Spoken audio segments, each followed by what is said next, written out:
Yo. What's up, Sheila? Good to see you. Just getting started here.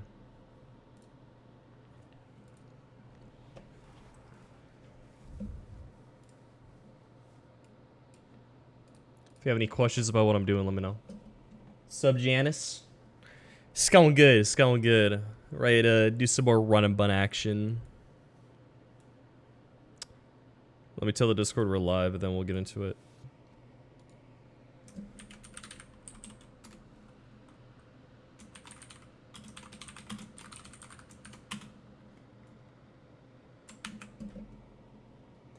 The second CK Plus video. Yeah, I'll get to that eventually. We're really working on the run and bun. The run and bun is the priority right now. And CK Plus takes some time. It's a long game. I've been asked that a lot though.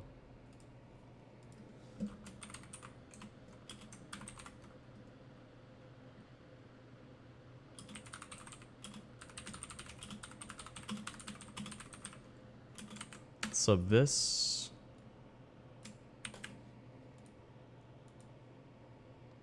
Burn like a flame into my heart. Something really cool is P-Chow's Run and Bun video is being released tomorrow. That's pretty hype.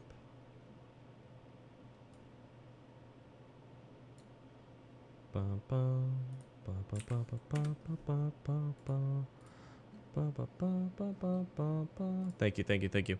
Okay, so last stream we did Grunt 6. We did the doll battle. That was actually really clean. We did Grunt 9. What's up, Liam? What's up, Rydia? Hell awaits. Dude, I hate Hell Room so much. Dude, my linear run, I had an amazing box. I mean, Dragapult alone. Dragapult alone makes Hell Room so easy. It's insane.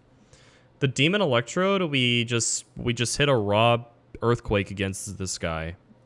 Sizetoad, his life was on the line. The craziest thing about Sizetoad, man, the craziest thing about this guy, I don't know how he's alive. On Grunt 1, we dodged 2 crits, and we didn't get focus banded against Arcanine. If any one of those happened, any one of those 3 things happened, Sizetoad died. Like, legit, it had such a high chance to die to this Arcanine on Grunt 1. And then just a couple days ago, we threw it in on this Electrode, and we just hit a raw Earthquake. It probably would have died if it didn't hit that. Yeah. This Sizetoad just shouldn't be alive right now, but it is. We're currently on Grunt 11.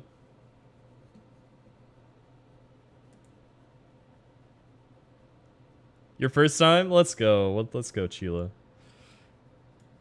You get to see the non-YouTube side of me. The chill, sometimes chill, stream side.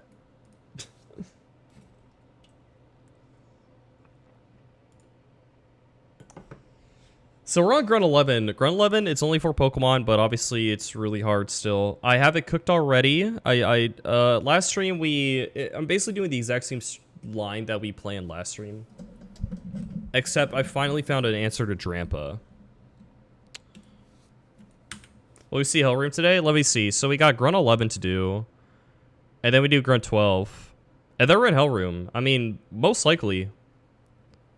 We'll see how long I can go today, but we only have two fights still, Hell Room. So we're about to do this fight right now, and then we got one more fight, and then we're in Hell Room. I think this fight is not too bad either. There is a Shadow Attack Shandy, which we got to be careful about. But yeah, after that, we're in Hell Room. I have Maxi kind of planned out. And then I know what I'm leading against Tabitha. But that's it. Tabitha, dude, Tabitha is disgusting. I hate Tabitha so much. With only 4 Pokemon to make it fair. I feel like that would be possible. I'm not going to, but I feel like that would be possible. What's up, Cash? What's up, Techno Storm? I'm doing good. I'm doing good. Yesterday? I don't know if any of you were in here yesterday. Hold up.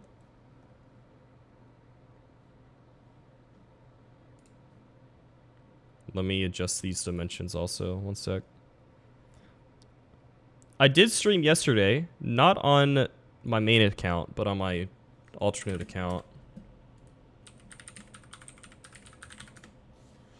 I did some vintage white, okay? I was doing some vintage white early game. I was just chilling, watching some basketball, and playing some early game vintage white yesterday. If you want to know how it went, this is the vintage white deathless hardcore Nuzlocke challenge I'm doing. I played a little bit of this. I had a run that got to Lenora. Okay. I got to Lenora. And what happened? Okay, I had Shuppet. I had a pretty good box. There's this burned slacking. Oh, here's what happened. Here's what happened. Okay, wait. Here's what happened, okay?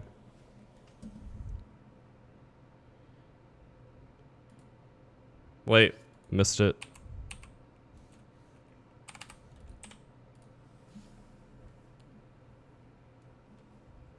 You gotta look very closely.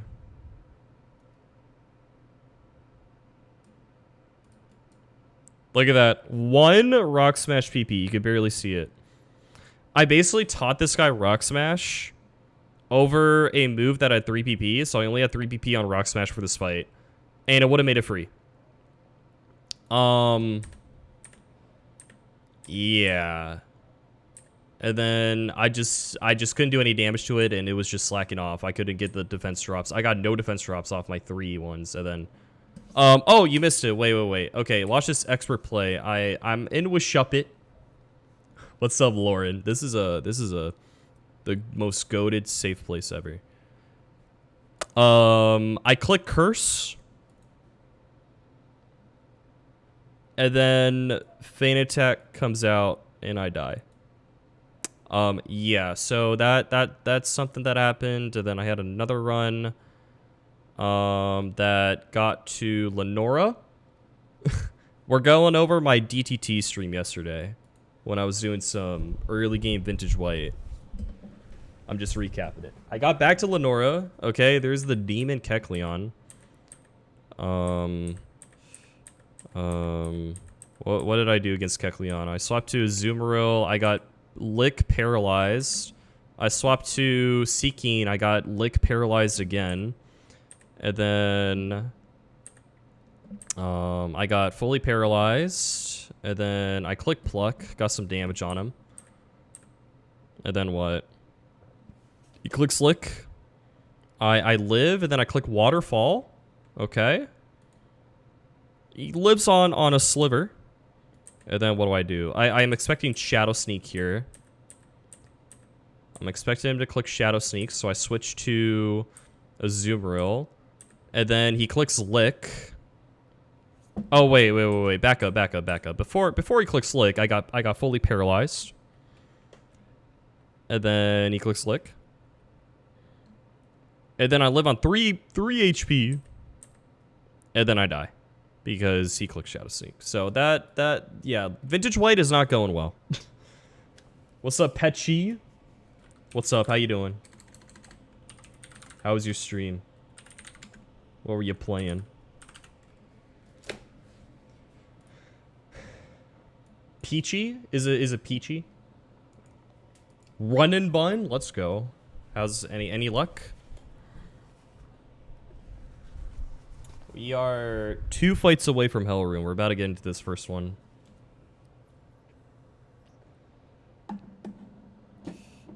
Pesh. Gotcha. Peshy.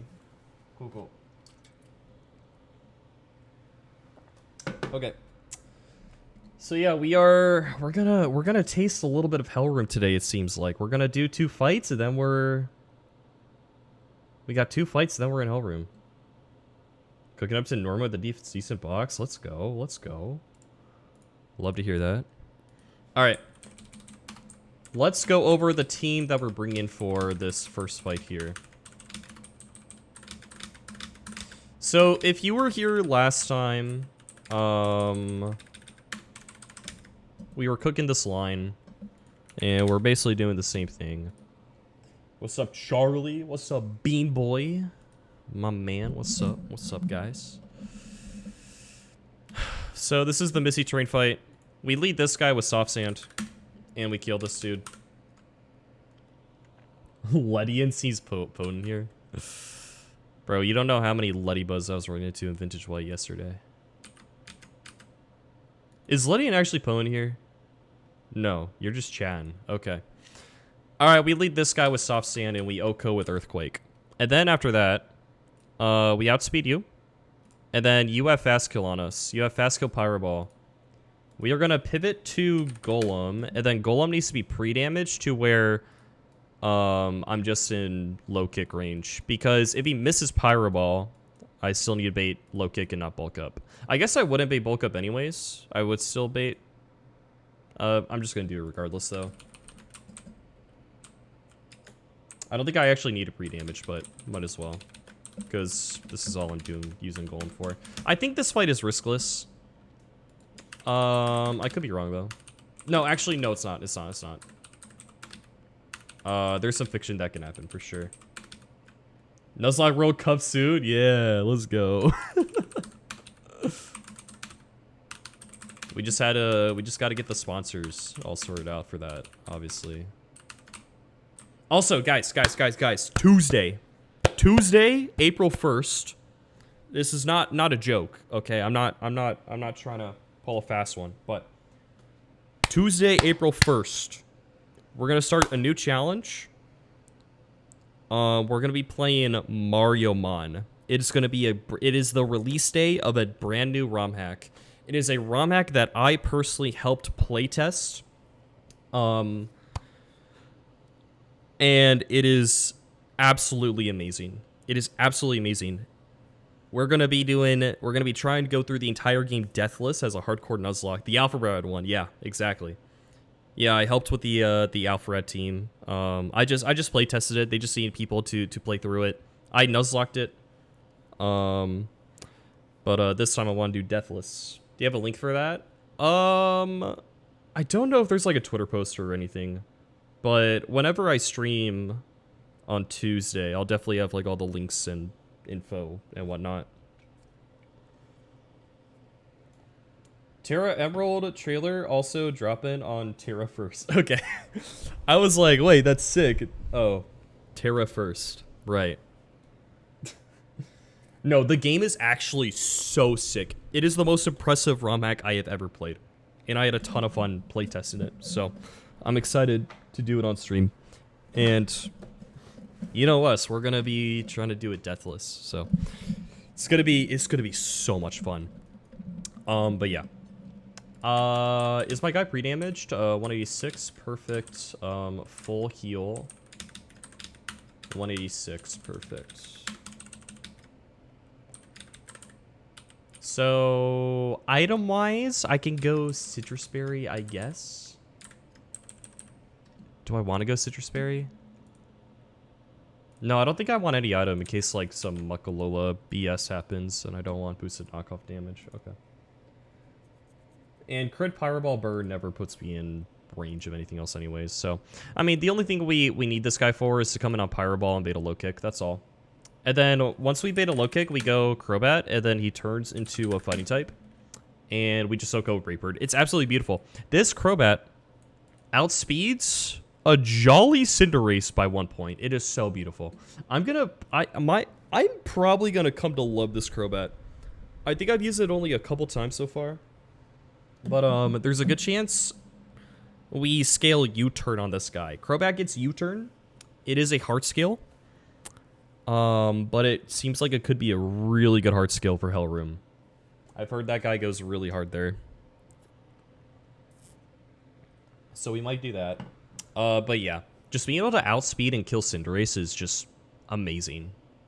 And look at these stats, man. We got very good stats. Extremely good stats, man. So yeah. So we take Brave Bird, we take Low Kick. We're never gonna be dead to this guy as long as we go no item. So we just go no item and we're never dead to Muck, but we are always dead to Drampa. That's what's nice about this. So we get to bait and Muck last so it can't boom. On Drampa, it's gonna Hyper Voice or Psychic. We can pivot back to our Excadrill who led. Take that and then bait Flamethrower. Can it call Mind ever? No, it can never call Mind. And then we are gonna go to Araquanid. And then Araquanid comes in on Flamethrower, it takes Hyper Voice, and we're gonna click Soak. And then after the Soak, it loses Stab on Hyper Voice, and most importantly, it makes it weak to Electric. What we're gonna do now is now this is where the risk comes in, because Ampharos needs to come in. If I get Psychic dropped on the switch in, I think I might be dead to crit. Yes, I will be dead to crit. I will be dead to crit. I'm dead to Spit Up drop into crit. It's random move. But that would kill me. So Spit Up drop into crit can kill me. If it doesn't kill me, then I'll get pursued also. So Mega Ampharos can just die in this fight. If I get crit once, I should be fine. Because I was looking at this AI doc, and it says if Pursuit cannot KO the player, which, you know, I have to be like 20% or lower. So if I'm not 20% or lower, and I'm not below 20%, if I am below 40%, it goes to +8. But then regardless, if the AI is faster, it's +3. So it'll be +11, right? It'll be +11, assuming I'm just below 40 and not 20. But +11 is lower than a fast kill. And if I'm ever below 40%, then it should have fast kill gunk shot. So I should be good. I should be good. Unless I get like Spit Up drop into crit, or I don't know, maybe one crit puts me there. I don't know. I think I think if it's just one crit, I think we're good. So there's that. I don't think I have another Flamethrower pivot. I mean, I guess maybe I can go Excadrill. So I don't risk the Spit Up drop, but then that risk burn instead. I don't know. I don't know. We'll see. And then Muck. The nice thing about this Muck is that it has Poison Touch, but we're in Misty Terrain, so it can't poison me. So I can just 2-shot with Earthquake. First Earthquake, consume the Shuka, then we kill it. So that's the plan. Seems pretty alright. Let's go run it. But yeah, really excited for Mariamon. You know, surely Platinum Kaizo and Aurora Crystal and Terra Emerald and all that will come out at some point, right?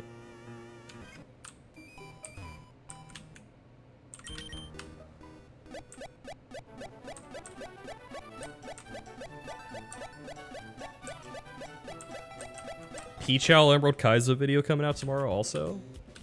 Holy. Apparently it's like 3 hours long.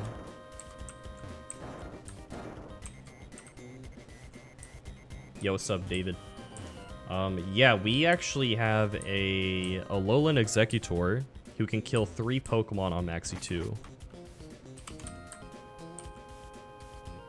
Did I say Emerald Kaizo?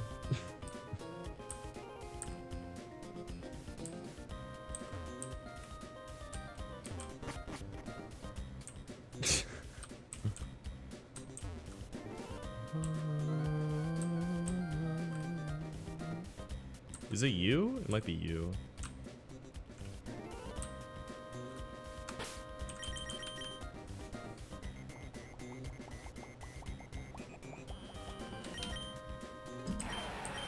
Soft Sand. No item's fine. No item on you is very important. Citrus Berry. Soak. Mega Stone. Citrus Berry. Okay, it's not you.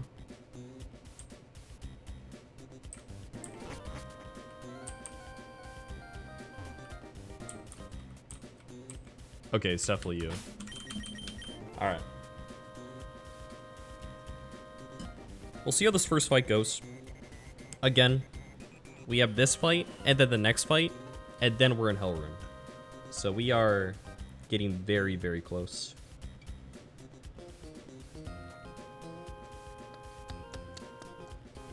That Shadow Tag Chandelure scares me.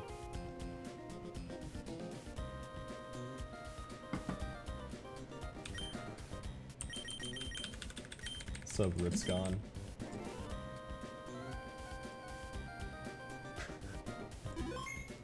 Alright.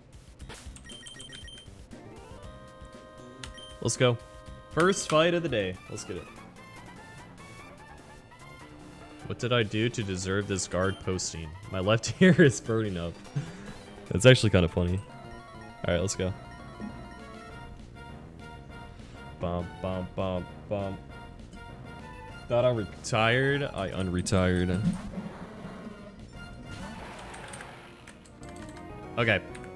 We got permanent misty terrain. Look at that beautiful pink background.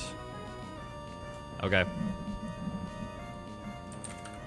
Alright, soft sand EQ just kills. We are going to bait in Cinderace with fast kill Pyro Ball. Yo, David with the gift sub to Beefy Goodness. Dude, thank you so much. They need to make a harder game than Run&Bun for you. I mean, Vintage White literally exists. I cannot beat that game. Okay, so Missy Seed, it gets spit F. That is fine. It is always Pyro Ball here. We have a perfect pivot in Golem. And before my weight is bugged, by the way. Wait. Okay, Pyro Ball. Look at that animation. Critter Burn is fine. Oh wait, obviously you can't burn. Okay, wait. Melmetal and Kecleon have the wrong weight. Okay, surely it's only those two. Deathless? Yeah. Yeah, no, the Cinderace is a demon, but we have such a good counter. If I didn't have Crobat, I don't know what I would do to this guy. Yeah, no, Misty Terrain kind of helps the player. I mean, it does get the Missy Seed, obviously, but...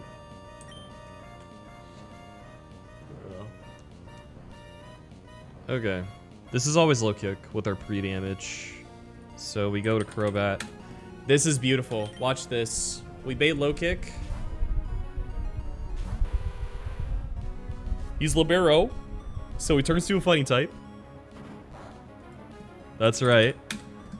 And my Crobat came with 26 speed IB, which is 1 point faster. 1 point faster. This is beautiful. We are 1 point faster. He's a fighting type, and we just Oko. It's beautiful. Demon down. Crit on top of it. Okay, after this recoil, I'm going to be dead to Drampa moves, but never Muck moves because we do not have a held item. Reducing knockup damage from Muck. Beautiful. This is going to be Psychic or Hyper Voice. Never Flamethrower. We can pivot back to our lead Excadrill on those moves. Good. It was never Calm Mind either. It's never Calm Mind here as well because we have Fast 2 a KO. And now we bait Flamethrower. Araquanid resists that with its Water Bubble ability. We go to here. We never die. We can never die. Wait. Can it Calm Mind here, actually? Oh, shoot.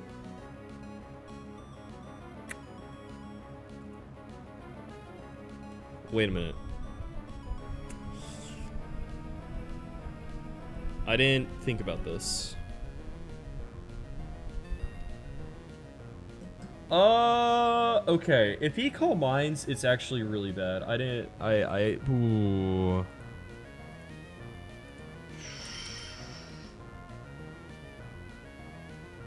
I did not think about this.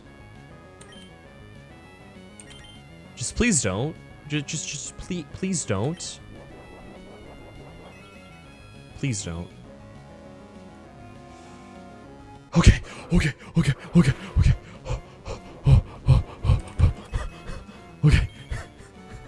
We're good. Dude. I am so stupid.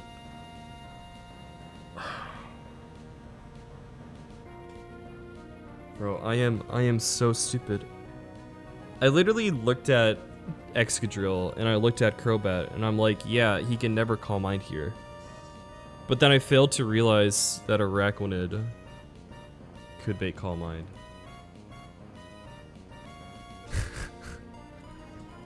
Not off to a good start today. Okay. He is now a water type. It's still not over yet. If we get Spidef Drop into crit, Ampharos dies.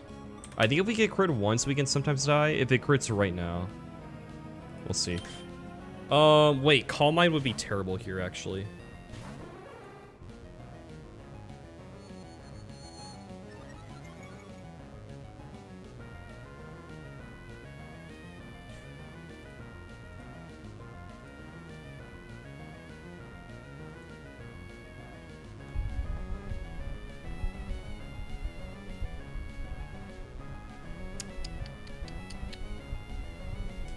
Okay. Fuck.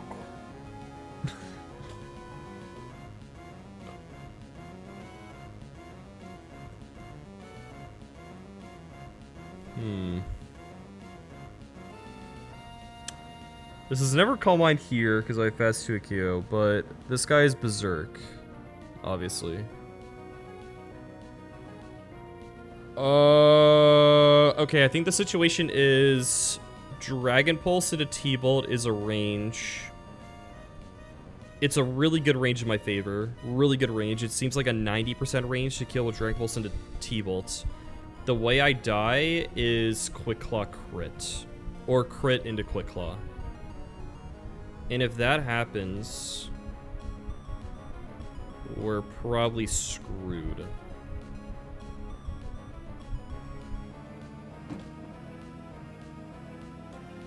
Do I ever just try to T-Bolt here instead? If I T-Bolt here, I'm not dead to crit, but I'm dead to Quick Claw. So I'm always dead to Quick Claw the next turn if I do that. Do I think I...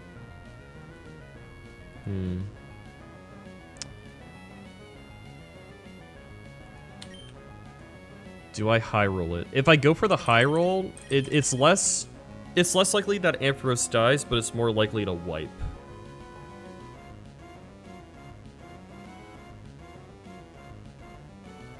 Wait.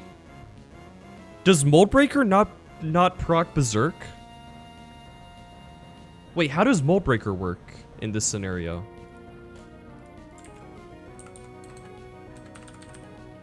Does that do anything? Does Mold Breaker not give him Berserk?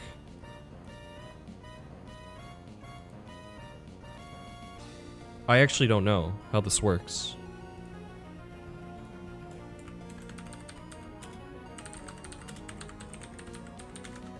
Yeah, I don't think so either, but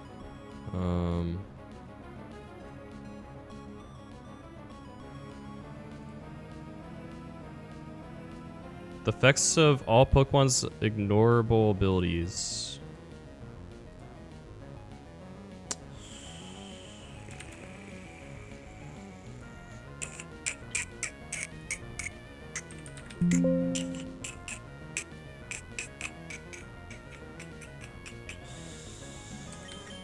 Okay. I should have gave this guy, like, what, Thunder Punch? I don't know.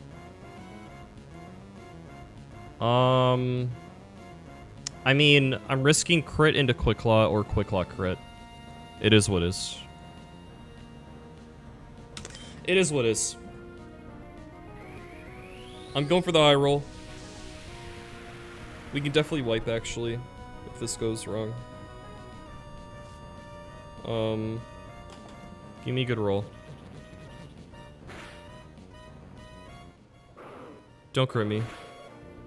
Okay. I'm dead a quick luck crit. That was an okay roll. He's at like 79. Maybe?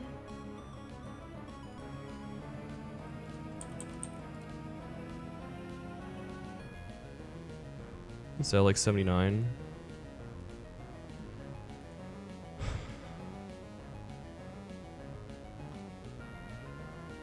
That was an okay roll. There might be one. I think there's like one or there's one roll. Yeah, there's one roll of T-Bolt that doesn't kill. I'm pretty confident. I'm pretty confident there's one roll of T-Bolt that doesn't kill. If I don't kill, I die. I'm basically always dead if this doesn't kill. And I can also die to quick luck crit.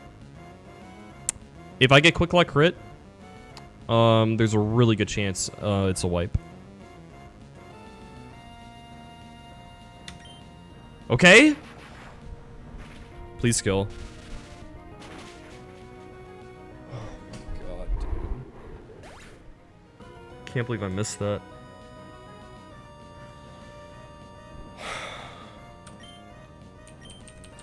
I cannot believe I missed that. Jesus Christ. Okay. We're good. Also, if I get quick clawed there, I just die to pursuit. I didn't realize. Yeah, I just die to pursuit if I get quick clawed there. Holy moly. That's crazy. Wow, okay.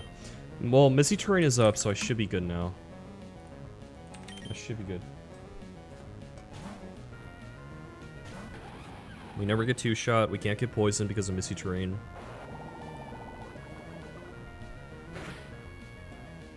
It's never boom. I think we're good.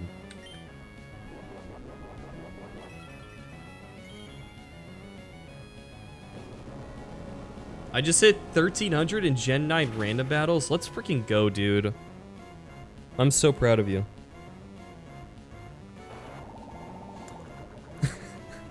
I hit 1300 in Gen 9 Broken Cup 2 days ago. Unironically. If you don't know what Broken Cup is, I don't blame you. It's like Hackmons, but basically, like, all your Pokemon get random moves, random abilities, random items, but they're, like, all good moves, basically.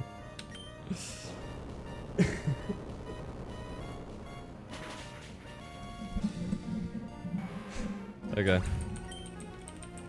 Oh my goodness, dude. I hate Magma Hideout so much. We're on Grunt 12 already. Dude, Magma Hideout, even though I haven't streamed in a while, it feels like we've been knocking these grunts out pretty fast. Oh, great prediction. Okay. Alright, Grunt 12.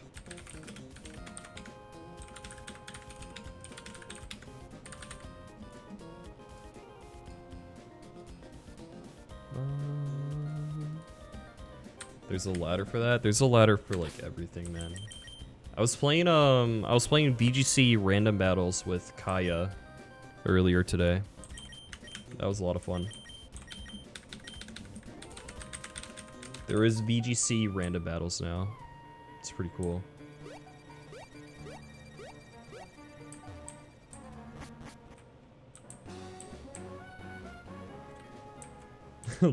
Lapping Small Ant.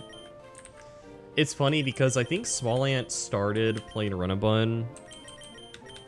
Yeah, I passed him at Norman. I got past Norman on my winning run. Well, he was doing his attempt 1. And now, here I am in NG Plus in Magma Hideout.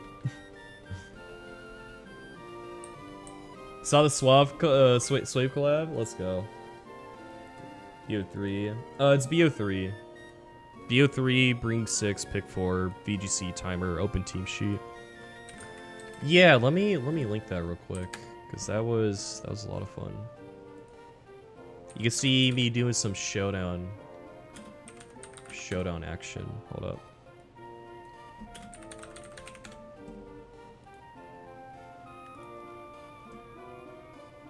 One. Yeah. Go check this video out. I played Pokemon Showdown Roulette against my boy Swave. Basically, what it is you spin a wheel, you get a random generation, and then you get a random tier, and then in our case we did colors, so he gets a color, then I get a color, then we team build, and then we fight each other, and then we did a best of 3 in that. It was a lot of fun.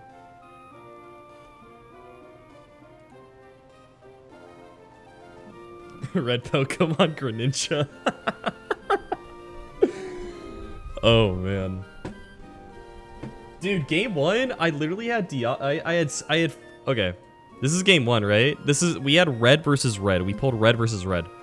I literally had Focus Sash, Deoxys Speed with Rock, Spike, Psycho Boost.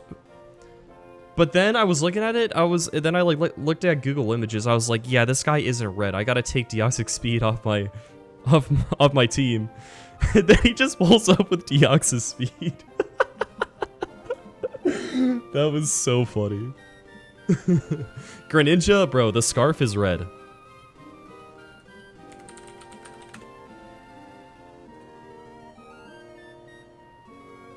Bro, that is... Oh, wait. Wait. Nah, that's red.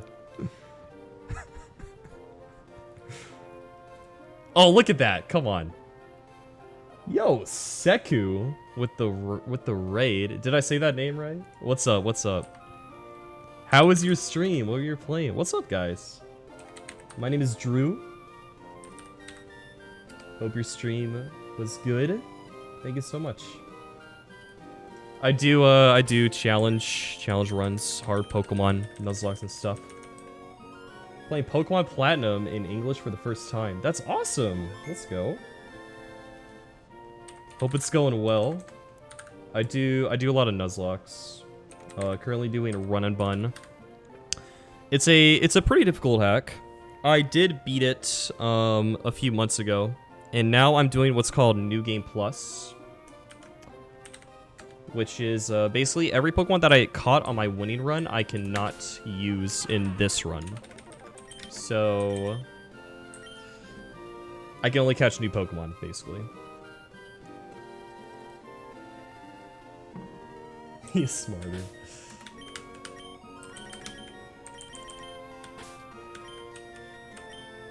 You went by the 4th gym 3 times? Oh man. Yeah, Maylene's Lucario. That is tough. Should be called NG-. I agree.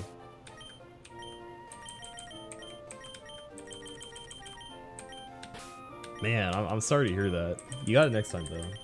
Are you currently on a good attempt right now, or are you is it your first time in general playing Pokemon Platinum?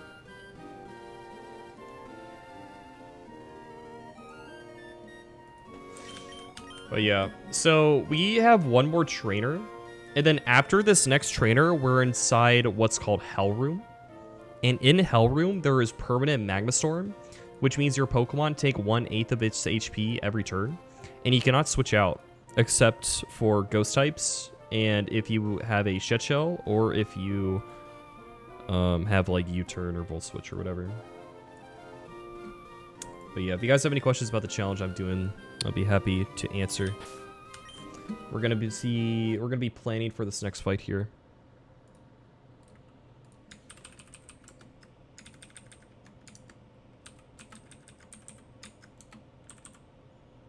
Yeah, I get 1 Shed Shell in NG+. Also, the Pokemon Urshifu is very broken in this game. It hard carries you late game, but in NG+, you cannot get Urshifu. So there's a lot of ways it makes it harder. But I do have a pretty good box. A lot of good Pokemon. Like, look at this guy. Where is he? Where's my... There he is. Beedrill? You look at Beedrill and you're like... it's like an early game bug type that's like not amazing. But in this game, you get the Megastone. And you get adaptability.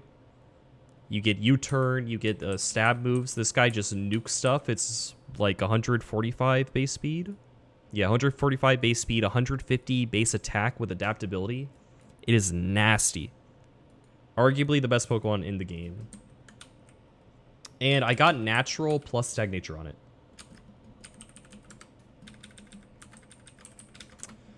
Alright, so let's look at this next fight. So this next fight has a Bright Powder Renurgus lead. That is pretty obnoxious. And then there's a Slowking Galar with Black Sludge. There's a Quick Claw Cacturn. It doesn't have Boom though, which helps.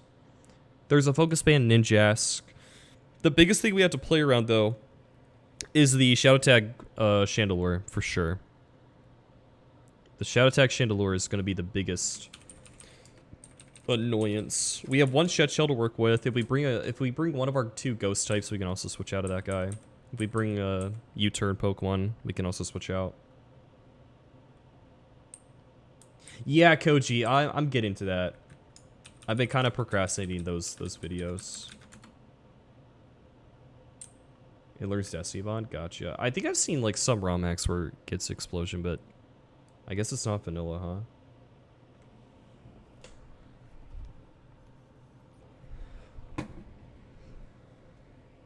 Golisopod. I think Golisopod's the best Pokemon in the game. That is my personal opinion.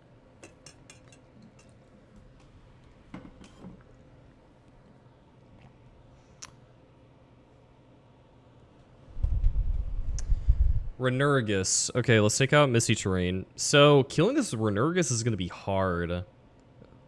Now, one idea that I have is Magical Leaf off this guy in Overgrow with a Miracle Seed. Barely doesn't get us there. Now, what do you have? You have Toxic Spikes, you have Stealth Rocks. Now, here's the thing. I have a Corviknight, and I can give this guy Defog. And with Defog, obviously I can defog the spikes away. And then Defog also lowers their evasiveness, right? So I think if I defog this guy, if I click defog on this guy, then I shouldn't be able to miss, right? Because what I can do is I can just like click Brave Bird, click Roost, click defog until there's no hazards up and I kill him, right? That's what I'm thinking. I do have to pay attention to... Okay, so he only has 5 Stone Edge PP. And if he runs out of Stone Edges, I do not want to click Roost because then he can, like, randomly Earthquake, right? But also in that vein, he could probably switch AI, right? Well, actually, I don't think he can switch AI because he will be able to set up hazards, right? If he doesn't have one hazard up, then the other hazard will have a plus score, right? So we shouldn't be able to switch out in that sense.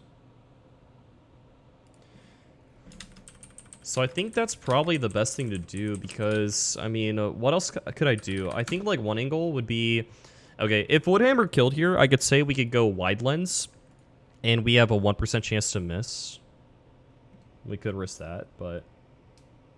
I think the Corviknight lead is probably just always going to work.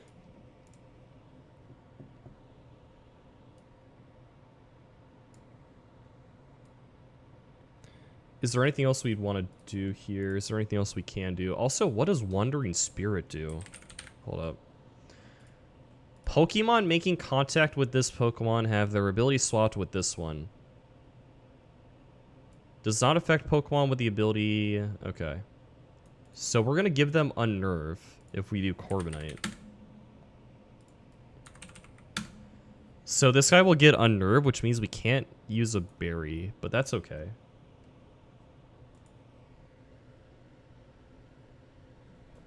If you think about it, if you bring enough bad mons to a fight, you'll have 5 ejects.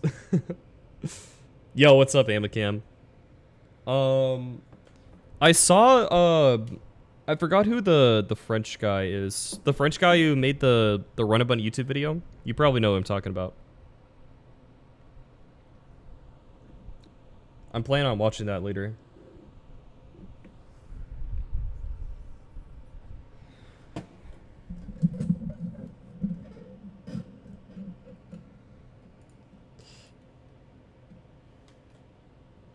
Is there anything else I could do? I mean, this guy is bright powder. I don't think there's much else. Unless I got...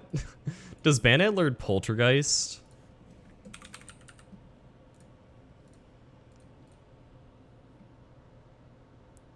Does it not learn Poltergeist? What? This mod is already horrendous. And it just... You just don't give it Poltergeist. That is horrendous.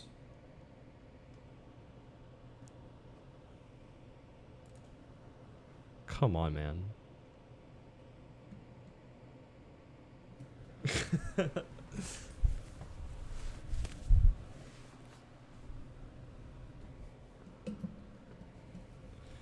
Try to abuse Poltergeist bug. Man, I didn't even know about the Poltergeist bug when I played. I wish I did. Because I did not use Basket Legion that much. Yeah, I mean, because it's bright powder, there's just not a lot of options to safely kill this guy and prevent hazards besides Corviknight. Corviknight should work though. So, but I need to do this. Teach Corviknight defog. I need to remember this. I need to remember to do this. Yo, what's up, Amicam? There's a French guy who uploaded a Run&Bun video not too long ago. You probably know who I'm talking about. I was planning on watching that later. So I was skimming through it and it looked really well edited. Yeah, yeah. Nyan X.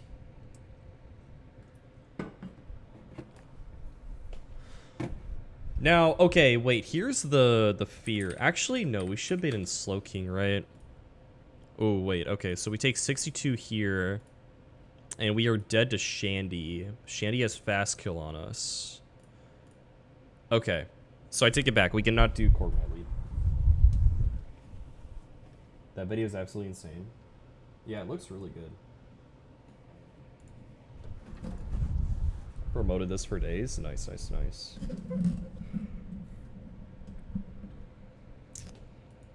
I got a subtitle. I gotta lock in on the subtitles. I gotta lock in on the visuals and the subtitles. Didn't it get Poltergeist in Gen 8? Oh, was it only Gen 9 that I got Poltergeist? The only reason I know it gets Poltergeist is because of Gen 9 random battles.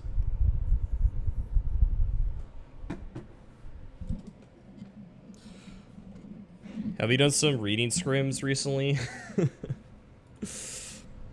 Listen, man, it's not a good look because when I watch anime, I watch dubbed. Okay, I'm not used to the subtitles.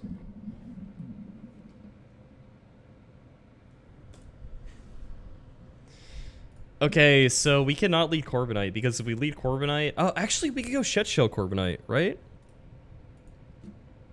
Yeah. We just go Shell. Yeah, we just Brave Bird, we defog, we kill him, and then we're always just dead to this guy, and this guy never outspeeds us, so we're actually just good. And I should be, as long as I make sure I take a little bit of chip from Brave Bird recoil, or Stone Edge or whatever, I should be good.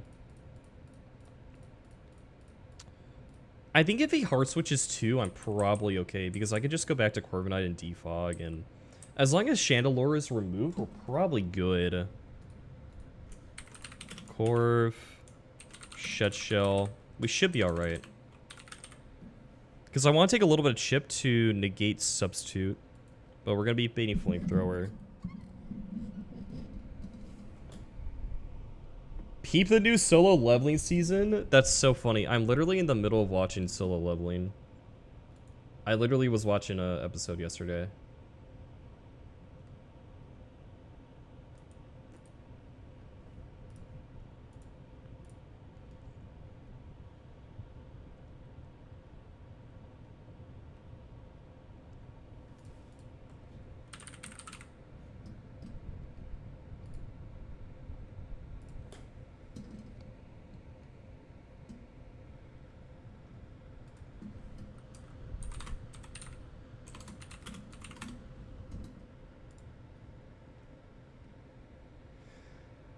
What was I just? Wait, my brain just malfunctioned. Okay, yeah, flamethrower. Who are we switching into flamethrower? Probably Hydreigon.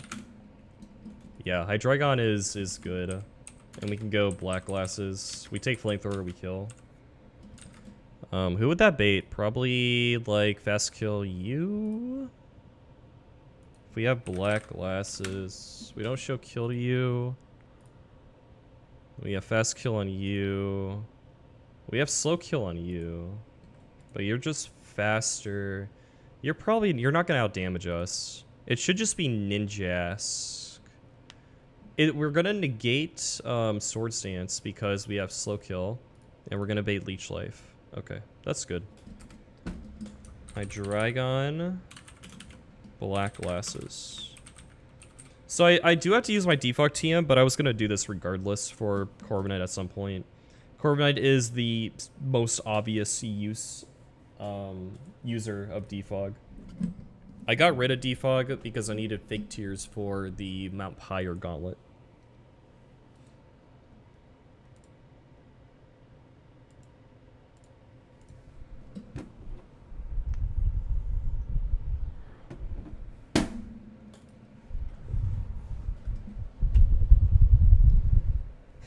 Okay.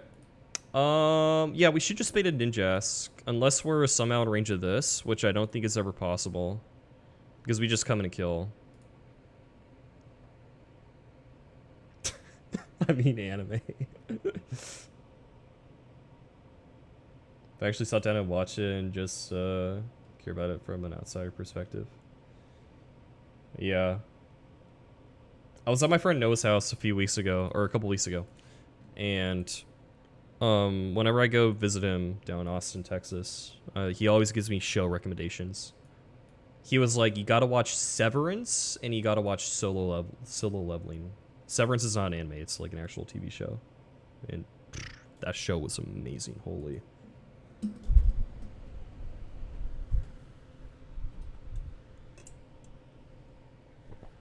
My Magma Hideout encounter was... It wasn't great. It was Centiskorch. I wanted to get Ursaluna, but I missed on Ursaluna. But I did get another fire type. The only other fire type besides Centiskorch is Camerupt, so it's something. This guy's super sackable though. Plus speed, woo.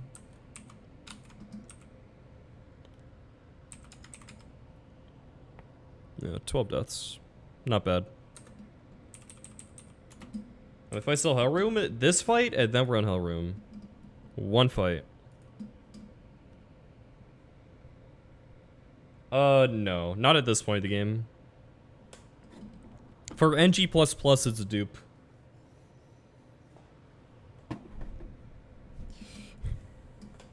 Gives me 75% Houndoom in Odell Town in NG++. So there's that. What's up, Fishy Trout? Alright, Bane, this guy is gonna go for Leech Life. What are we doing? What's the agenda? We're doing this one fight, and then we're in Hellroom. That's what's up. I could just go, like, Crobat. There shouldn't be hazards up. I could go Crobat. Archeops also probably works. Yeah. Like I thought, yeah, we kill this guy even if we're in Defeatus. And we have dual Wing Beat, which can hit twice through, like, Focus Band. So, it's pretty good. Yeah, we just go Archeops here. Got him Magma, Mega Houndoom data? I have never seen it personally. But I'd assume so. I don't know who, though. Who do we bait in on you? This guy does, like, nothing to me. I will have fast kill on this guy, even if I'm in Defeatus, so it's always gonna be you. Which means what? This guy should be easy to beat, right? Drapion? This guy's Regenerator. I mean, I think Drapion Tinkly does work. If I get double burned by Fire Blast, then we're crying, though. What else? DTMF by Bad Bunny. Got you.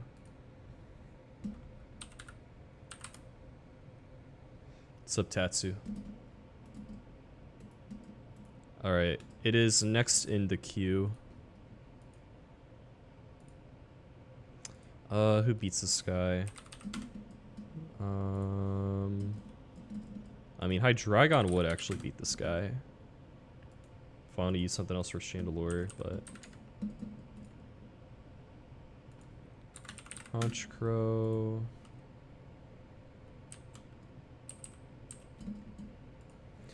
Blastoise. I could give this guy Dark Pulse if I wanted to. That Grass Knot does a ton of damage, though. Oh, what about Torterra? I don't quite KO.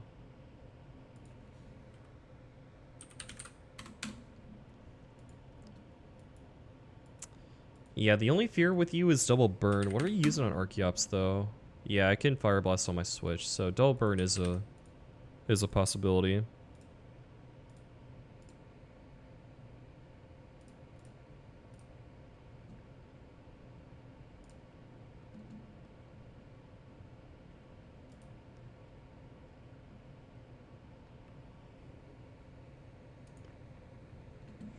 Yeah, it's a really hard stretch of the game, man. Magma Hideout, Aqua Hideout, Tane Lysogym.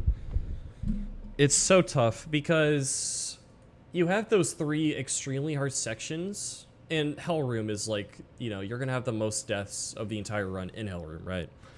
You don't get any new encounters until after Aqua Hideout, and granted, after Aqua Hideout, you're only getting like 1 or 2 encounters. So yeah. You're kind of stuck with your box for a long stretch, and it's the hardest stretch of the game, pretty much. It's like the breaking point. Like this like right now is the most crucial time of the attempt.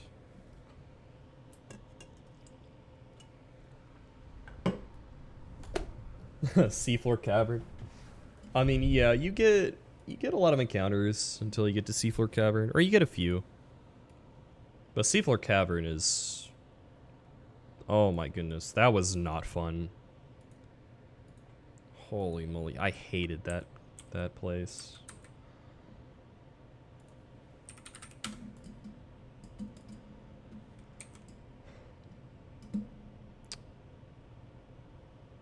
Oh, what about Camerupt?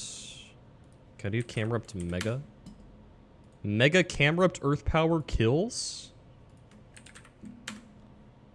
The problem is base Camerupt takes so much. I could probably pivot Hydreigon. Like, surely I'll be able to pivot Hydreigon, right? I take 1 flamethrower here. I could be at 60. If I'm at 60, I should live. If I get double crit, I can be a random move, but even then, it's like fine, probably.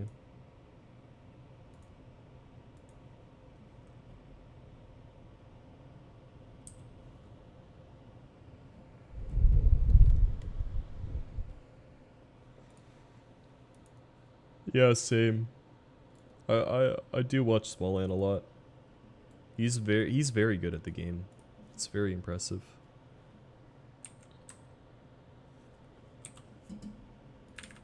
I might just throw Mega Cam on the team and say fuck it.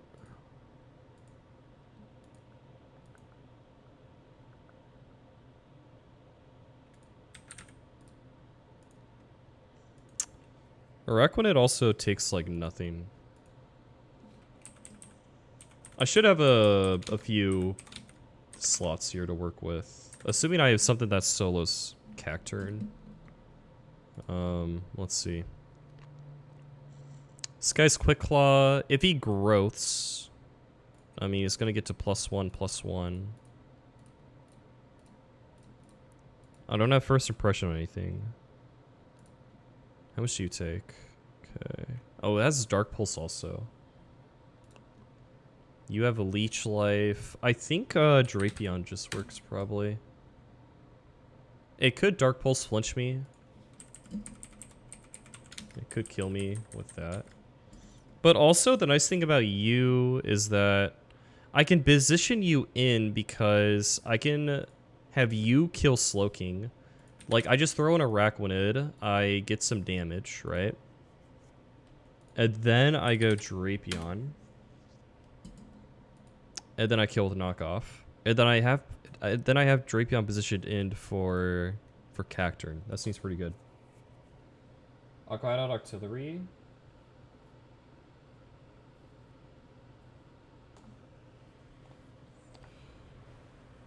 There's no way, right? Actually, I don't know. I think if you use like a Lissapod or you get it in with full HP, yes. Otherwise, no shot, right? Because you can't switch in on any moves and then live a water spout, right? There's no way. If you get damage beforehand or if you get a Golispa switch, then yeah.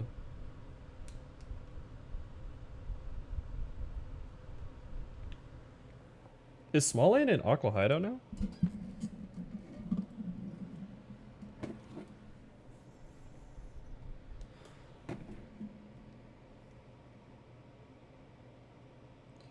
Oh, you're saying when he gets there, right?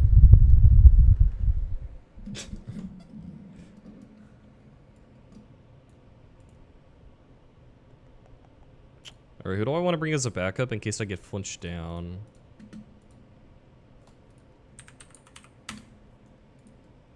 Oh, Halucha? Halucha's okay. It's okay. Is there anything else? Escav just gets flinched. What about Centiscorch? Centiscorch isn't bad. I don't mind this matchup. Now I can't get Quick Claw flinched on you, but I have to get Quick Claw flinched probably twice. And then crit. Because I can go Citrus Berry, right? So it's not the worst. How much does Beedrill take, actually? Okay, a lot. Gardevoir probably takes a lot also. Yep. Okay, I mean, we'll probably just go... Centiscorch.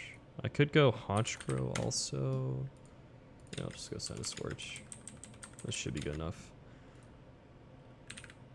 If I get fictioned by this guy, it's whatever, because I don't care about Centiscorch that much, and then, like, Hydreigon can clean up, I guess. Yeah, we should be good. Alright. This should work. Chila Aurora, what's up? How was your stream? Thanks for the raid. I appreciate it. Last chance to get your purchases in for this grunt, by the way.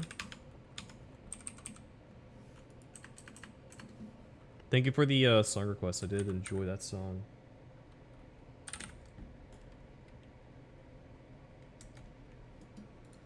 Okay. So, first order of business, I need to teach Defog. We were going to do this anyways at some point. Goodbye, Fake Tears. Fake Tears is a tutor. We needed that for Mount Pyre Gauntlet. We no longer need it. And let's mark it off in the item tracker. If you guys are curious, we have used 8 heart skills so far out of like, what, like 28, 30, whatever. So we have a lot of heart skills left. Like we're looking good on scales. Hydreigon set song yet? The thing is, Hydreigon is like, it's obviously not Dragapult, but it's like almost as good as Dragapult, right? But the thing about Dragapult is that it was a 10% encounter, right? In NG+, Hydreigon was guaranteed for me. You send the tracker? I think we have a command for it. Yeah, make a copy of that. So we're looking good on heart skills. Candies, though, I've already used 6 candies. And I have to use 2 more for Maxi. And that will only leave me with 6.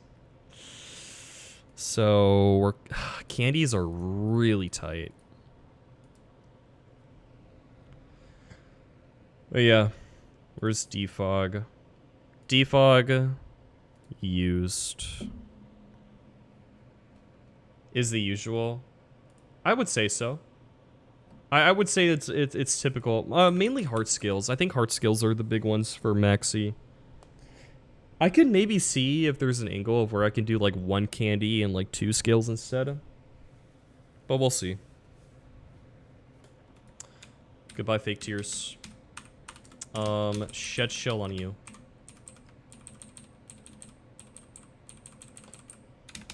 Not black belt. Shed shell. Our 1 shed shell. And then Corviknight needs, or sorry, Hydreigon needs the black glasses.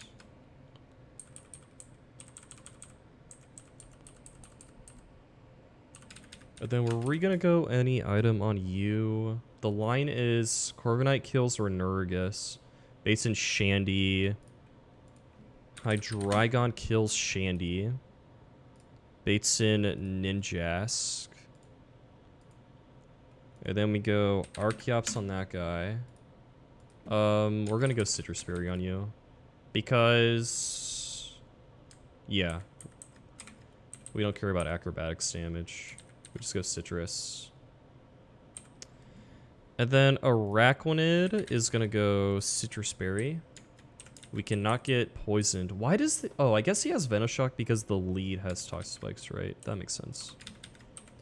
Citrus Berry on you, and then Drapion, I believe, just also... actually, we want to go Lumberry.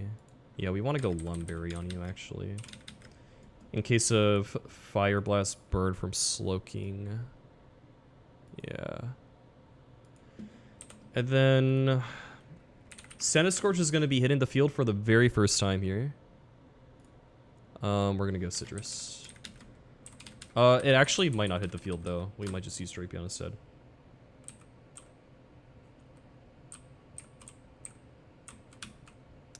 No problem being.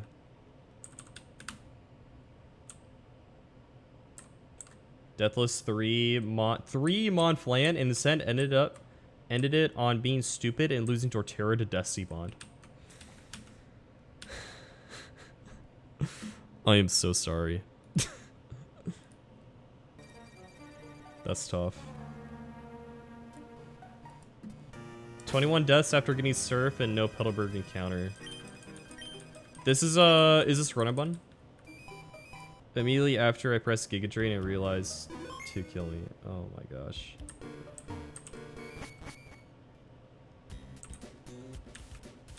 Have you got the surf encounters though? I mean, it could refill the box quite well, I'd imagine. Not yet? Okay, okay.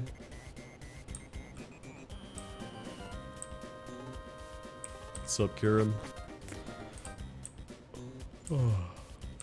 This is the last fight until Hellroom, guys. Dude. Grunt 13, the next one after this, I lost my Slowbro to it on my winning attempt. Oh, it's gonna be so ugly, man.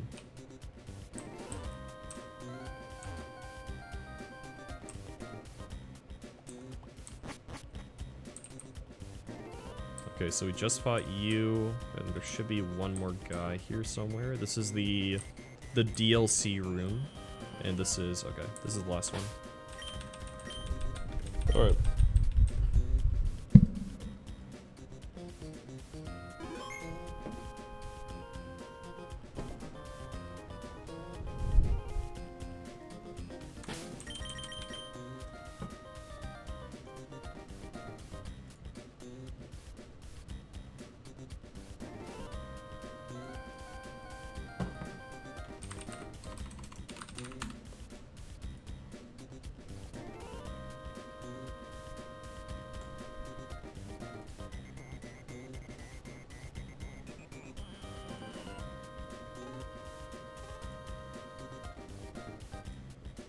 Plan was basically I used Candy plus Scale to have like Rocky faster than Charizard. Makes sense. So I could fake out with Togi to break Sash, take the double kill turn 1, then Spiky Shield still Bane to kill. They need to take a kill on Talonflame. Basically just use Togi like Rockhammy. Yeah, it makes sense. The DLC room, it's just an empty room. There's nothing to see there. Alright. This should work. Shed Shell guy, Black Glasses guy, Citrus Berry, Citrus berry, lumberry, citrus berry. I think we got it. Alright, I am gonna use the restroom real quick though. I will be back in 1 minute.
Yeah, I've done the same thing, man. Like, my furthest vintage white attempt, I was 9 hours deep to stream, and I was like, yo, let me go get some encounters real quick before I head off.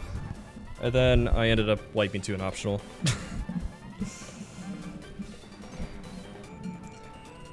Dark days.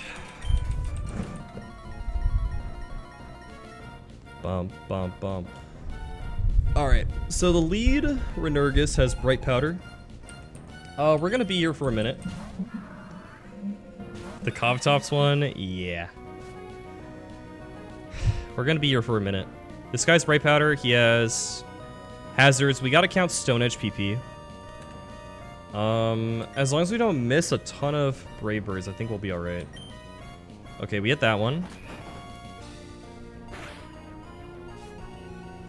So he gets a nerf, which is fine. And I get Wandering Spirit. I think we're just gonna swap these abilities back and forth.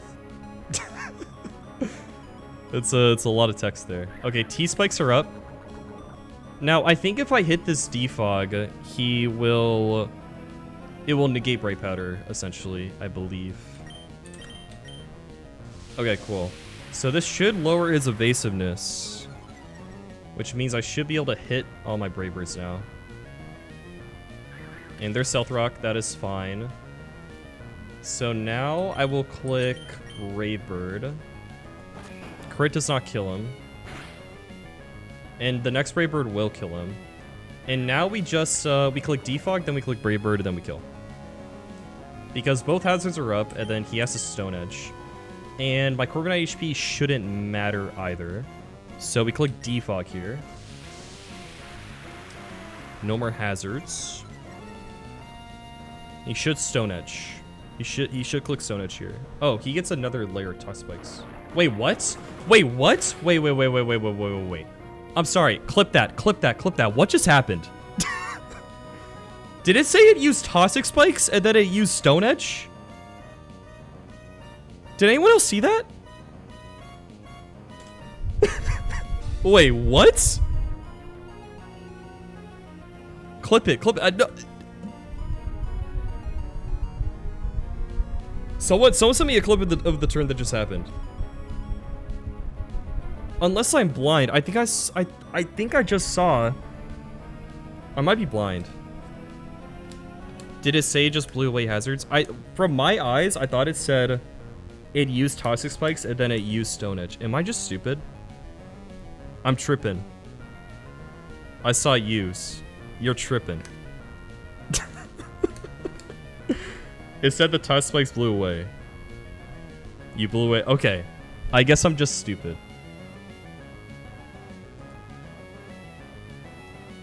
Am I just dumb? Hold on. Wait, what? Okay. Okay, I clicked defog. Okay. Okay, so here's what happened in my brain. Okay? Here, in my defense, it said it blew away the stealth rocks, and I was like, okay, it blew away the stealth rocks. We're good. I didn't realize there were two hazard texts that it would say. Like, it blows away stealth rocks, then it blows away Toxic Spikes. Okay, I'm just stupid.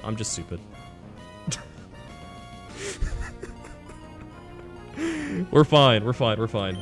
Okay, so there's no hazards up. I am dead to slow kill Chandelure. Yes. I could be in range of Hex, but that is redundant. We have the Shed Shell. And we will eliminate the biggest threat on this team in a sec. Okay. Brave Bird. Okay, no hazards. Beautiful.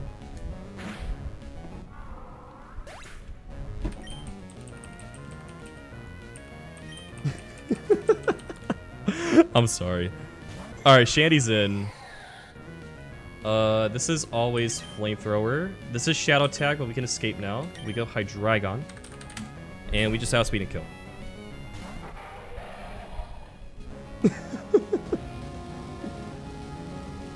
Yo! Zia. Or Gia? Sorry, I don't know how to pronounce it. Thank you so much for the sub. I appreciate it. Means a lot. Alright, Dark Pulse. Nuke this guy.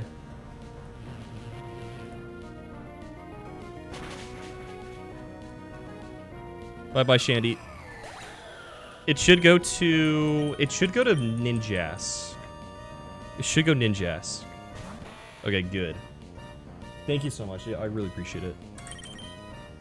Okay. This is always Leech Life. We have Slow Kill, so it's never gonna set up here. We resist both the stabs with you, and we have a chance to kill through Focus Band with both our hits of Dual Wing Beat.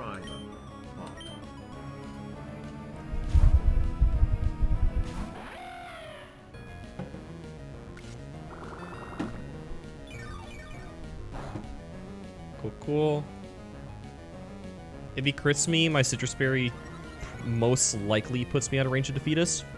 Even if I go into Defeatus range, I should be okay.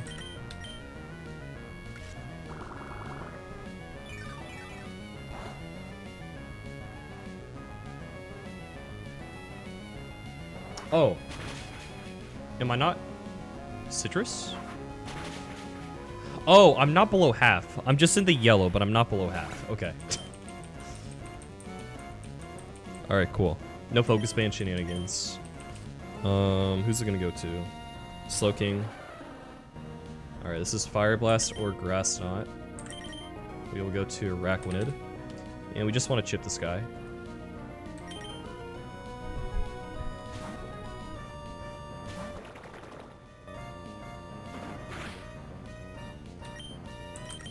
Liquidation. Defense drop. Beautiful. I can just go hard Drapion now.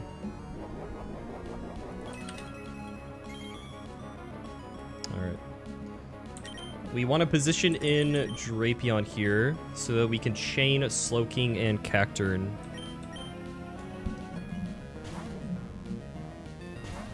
It's half of 226. Oh, you're just chatting. Okay.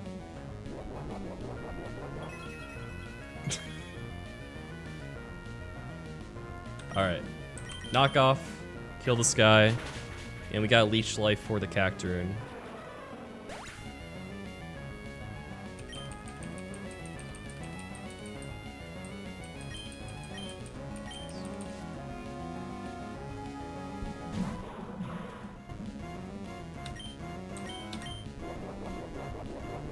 Oh, he could theoretically flinch me like 5 times. With Quick Claw. Okay. Ladies and gentlemen, we have now made it to Hell Room.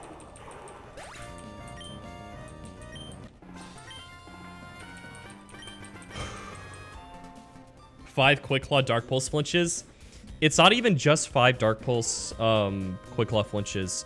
It also has to click Dark Pulse over Drain Punch, which has a lot of overlap.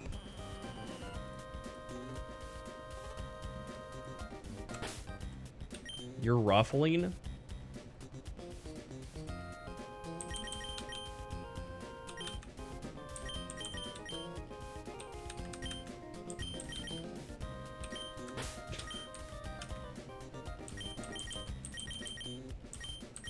Alright, we're in Hell Room.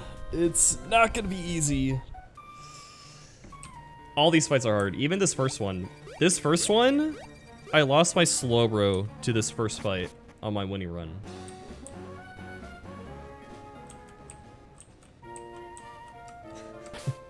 Me when E-Man is ruffling.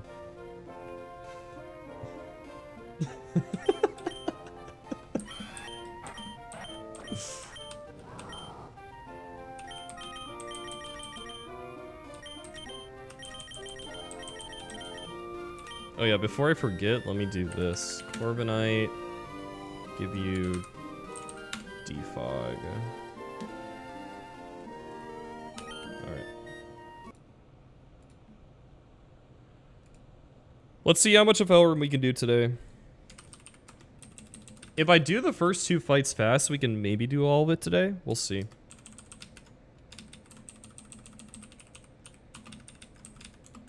Again, like a good-ass run, yeah. The next 4 fights are gonna be extremely hard and extremely bloody. So we'll see how we're looking after Magma Hideout, but... For Sendy to actually touch the field, Drapion... Yeah, exactly, Nug. I got the Dark Pulse Flint, or sorry, I got the Liquidation Defense drop with Araquanid, which meant I could just go hard Drapion immediately. If Araquanid gets crit, I could Bay Fire Blast on the switch in. And if I Bay Fire Blast on the switch in, I'll be at like half with Drapion. I don't know. You should recheck your math. 1 in 31250000000. I don't know, dude. Yo, what's up, Sketch? It's going good. We are now in Hell Room. Let me change my title.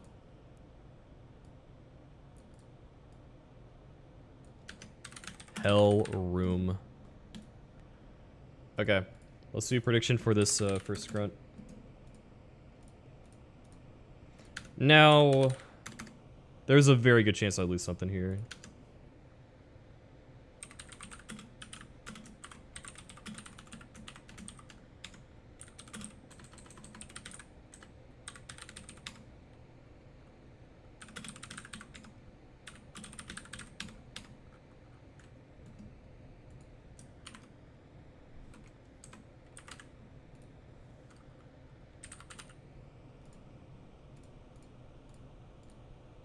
It's 9 plus 10.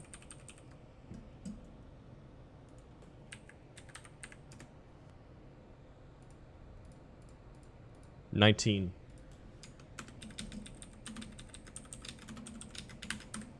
Okay.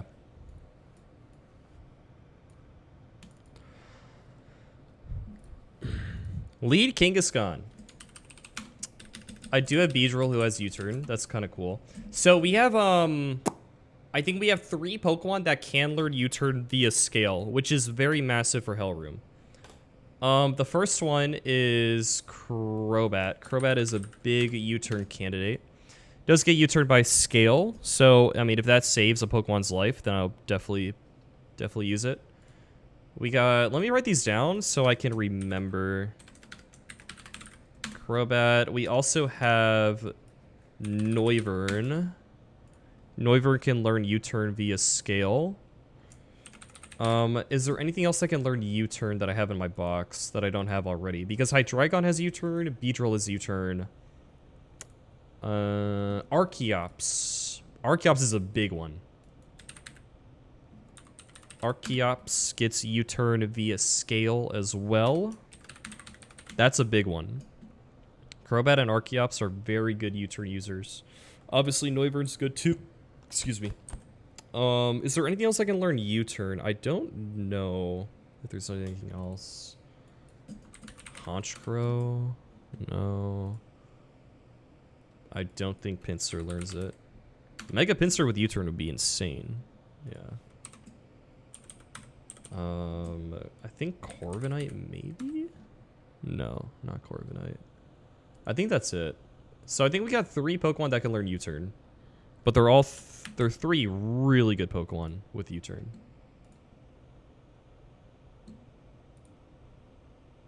Hawlucha? I don't think so. No. It gets Encore.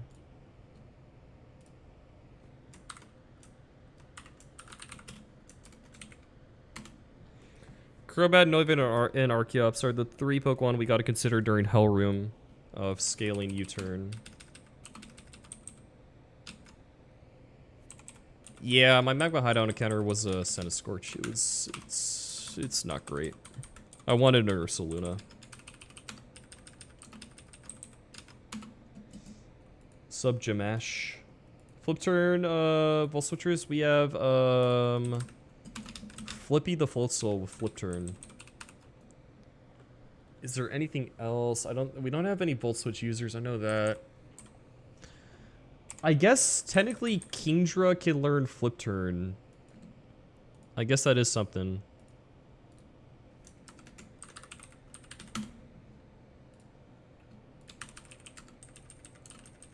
Raichu, does that guy learn it?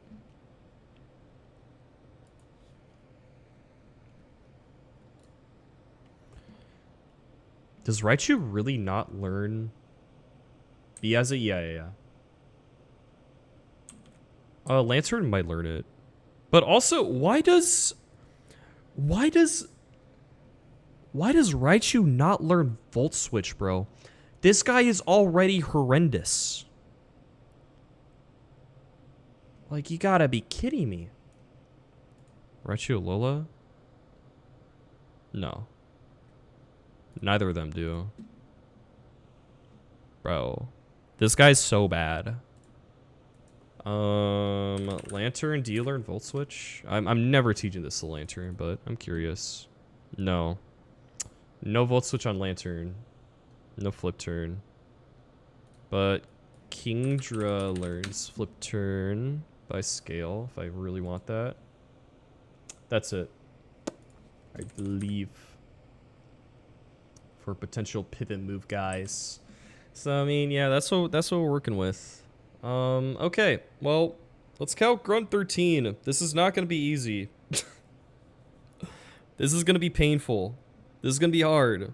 The lines are not gonna be obvious. We're gonna have to consider sacrificing stuff, investing Pokemon. We have 1 Shed Shell to use. We have 2 Ghost types, both of which kind of suck. Modest Delmise, okay? We're working with Modest Delmise. And get this, Timid Banette. Those are the 2 Ghost types. No Basculegion, no Jellicent, no Pult. Nothing like that. It's gonna be a lot harder than my winning run. That's for sure. Yeah, Pro Pass is good because it's got Volt Switch. Or sorry, Magnet Pull. Wait, does it get Volt Switch? Maybe, I don't know. Alright, we got our 2 ghost types. Alright. I already know this lead Kangaskhan is gonna be a bitch. Okay, if I lead Beedrill here, yeah, I mean, I could take Fake Out. Barely. But I think it would just go for, like, fast kill return, right? So, I mean, we get a fat U-turn on this guy. Lilligant deserves to be, I guess so. I guess we'll move Walrein over here and move Lilligant back in. My bad. This guy does not deserve to be in here, though. That guy's terrible. Alright, well, let's start calcing, I guess. Archeops doesn't take a ton of damage, but we're gonna get put into 2 Defeatists after our first hit. We also have Floatzel, who outspeeds. We can Fake Out, so we are faster. And we can Fake Out before him, and then we could Flip Turn. We would bait, return, and we get some good damage. We could do that. Crobat is Inner Focus. Does that get discouraged? Inner Focus, yep. Fake Out gets us discouraged from Inner Focus. Okay.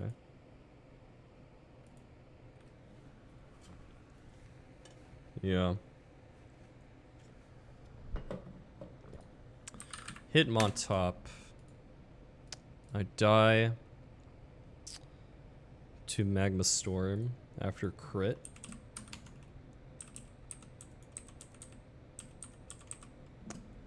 Escavalier. Escavalier is not terrible. The only problem is there's a good chance I'm in Specs Hurricane range. Actually, we bait in you first. So I mean, if I wanted to, I could lead Escav, kill Kangaskhan, and then Shed Shell out to something. I think the thing that we need for this fight, is, what's it called? I think our Shed Shell needs to be used when Crobat comes in.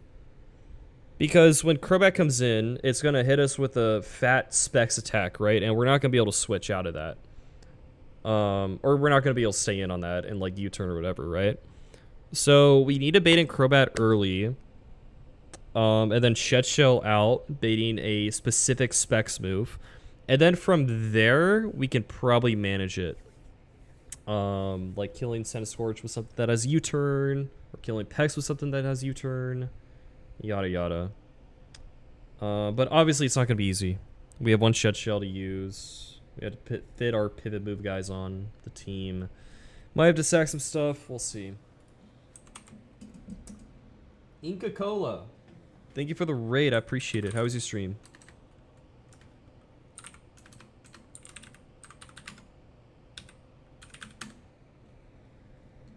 How you doing?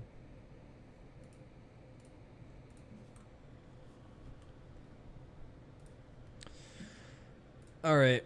Again, I could U-turn with Beedrill. I could lead that guy. I could potentially get this guy back in on like a Sludge Bomb or an HP Grass on Crobat also. And get some chip if I wanted to.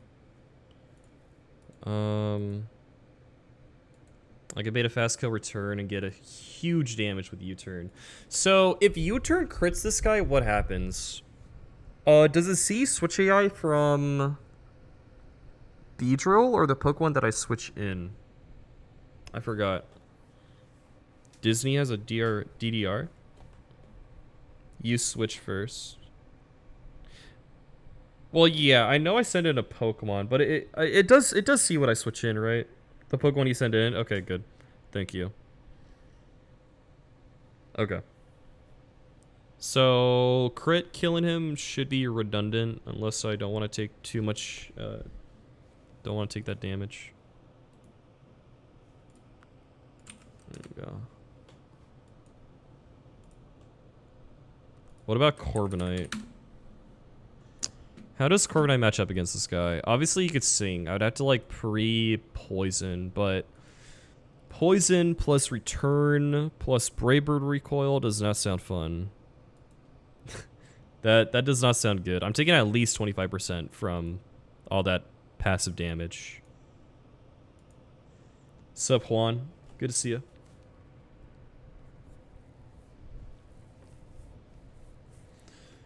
We are currently in Hell Room. We are at Grunt 13 and Magma Hideout. Does Lilligant just have speed and kill this guy? No. So yeah, I mean, I think I want something that outspeeds, kills Kangaskhan, or just kills Kangaskhan at some point and baits in Specs Crobat. I think that's what we want. Now, okay, do I have a 4x flying resist for Hurricane? Because I specifically remember this last time I did this. In my winning run. How baiting Hurricane was kind of scary. But in my winning run, I had a whole Magna Zone to take Specs Hurricane. And you know what? Let's do some research real quick. Give me a sec. We're gonna see what we did in our winning run to maybe give us a better understanding of what we can do now.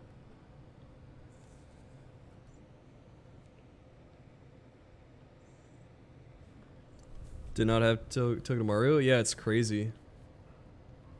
Yeah, no problem. If you want an entire playlist, here.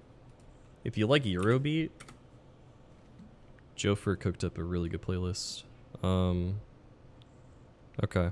Let's do some research. Magma Hideout Hell Room.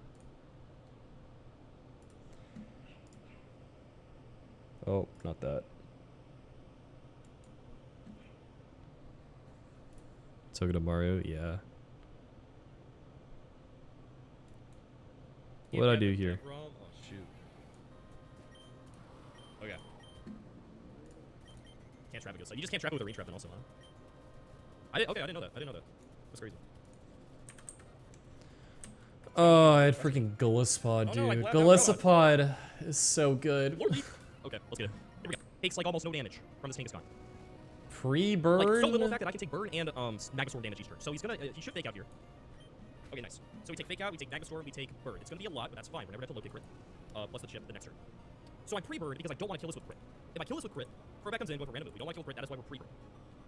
Pre-burn never kills him with crit, it's gonna do a good chunk, and this will let our I had 2 Shed Shells also. power, chunk this guy. We take a low kick easily. Joe Fat does not care. Zero power, it's gonna do Okay, so chip the guy. I had a Shed He's gonna go Shell. for either low kick or return, it doesn't matter. Gillespod takes both of those and ejects out. We are Shed Oh, and then I have Mickey Golly. It's crazy. You find out how broken the Pokemon you have are after the fact when you are playing NG Plus and you don't have the tools. Yeah, this is very clean. Turn on Magma Sword damage here, which is very important. We should take exactly 27 HP here. Perfect. Okay. So now Brick Break outspeeds and kills him. He doesn't have priority move, which really helps us. And now what's really nice about This was a good cook. We're gonna take one more Just turn wait of Magma though. Storm and only ever beating Crobats and going for HP Grass. HP Grass is very, very important here. Because this Crobat is really tough if you're beating like random with this guy. But we're just gonna take HP Grass here. Alright, so that was clean. Beaver chip, Golly eject, Like Rock specific pre-damage to Baden, Crobat, HP Grass too. HP Grass is not easy to bait from this Crobat. And then obviously we got the pull, we got the pull, we got the pull. This guy is probably the single best Pokemon you can have in Hell Room. Yeah, I'm taking HP Grass. I'm clicking what, Shadow Ball and a Draco. Well here's the problem. This should be Centiskorch coming out. It should be Centiskorch coming in. That's not Centiskorch. Why'd that happen? So give me a sec. Why'd that happen? I made a big mistake on this fight. Okay. I thought Centiskorch was gonna come in. It was like some like I thought Centiskorch was gonna outdamage my Dragapult, but apparently didn't. Or I don't know. Oh Or maybe Toxpex now out damages me because I got the Draco drop. This guy should out damage me, right? And then I spent a long time contemplating this turn, and then I stay in. No, I don't think so. I stayed in and did. I guess I stayed in and I clicked Draco, which makes sense. I think I was like looking for a crit or like a toxic miss or something. And then yeah, because my plan for this was to have Toxpex be the last Pokemon and Slowbro be able to beat it. But because I didn't bait in Centiskorch first, Centiskorch is in the back, and my Slowbro is now trapped. And although Slowbro is able to kill this guy, I'm considering like slack off here. Yeah. Yeah, Centiskorch is in the back, and he just kills me. I was like, yo, we should just always go Centiskorch. But I guess, I don't know. I did these calcs like yesterday morning, and I thought I calced. Damn, I will be sure to replicate this mistake. The start of the fight was really clean, but yo, Linda, thanks for 7 months, man. Appreciate it. yeah, Woo, that was the okay. 7th death Great start. of the run. Yeah, great start. Great start. Holy moly. Yeah, I just thought Draco was gonna be in Centiskorch. Yeah, I wanted to have this guy come in first so that Basket Legion can kill, then I was able to switch out on Toxpex, but yeah, that's the mistake that I had. But I was really just curious about the lead. So on the lead, I had a pre-burn guy with Shed Shell, then I Golly ejected into Lycanroc, and then Lycanroc killed the Kangaskhan after the Beware chip. And then I was able to bait it specifically HP Grass into my Dragapult. So we're going to have to do something similar in the sense that we want the lead to be consistent, and we always want to bait a specific Choice Specs move from Crobat. That is the most important thing.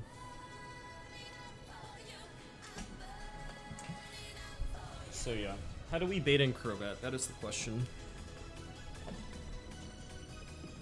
Drxx VOD's been popping off lately.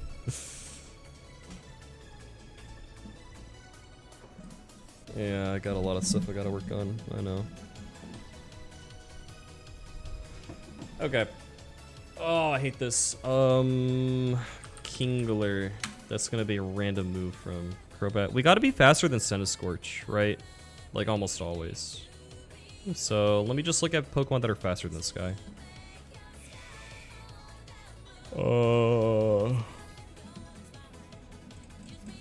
Corviknight takes way too much passive damage, I'm pretty sure. Well, we could chip it, then switch out, but let me see.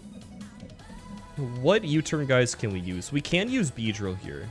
Let's look at Beedrill lines. We can use Beedrill, we can use Floatzel. We can definitely use one of those two.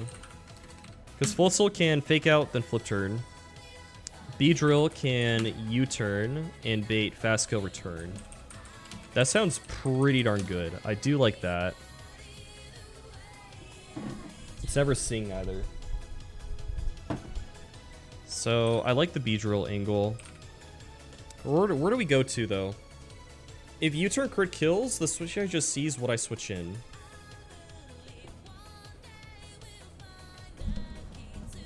So let's see what we can do here. We can never bait Hurricane. I have no 4x flying resist, right? So Specs Hurricane is just gonna nuke everything. Metagross being Heat Wave is definitely an option. We need to do 30%. Let me see. 265 minus 169 is our mineral. We have to do 96 HP of damage. Wait, I'm looking at... Wait. I was not looking at the right one. Hold up. 265 minus 158. We have to do 107. Oh yeah, 40%. Oh, I do have Golem. Let's see how much Golem takes.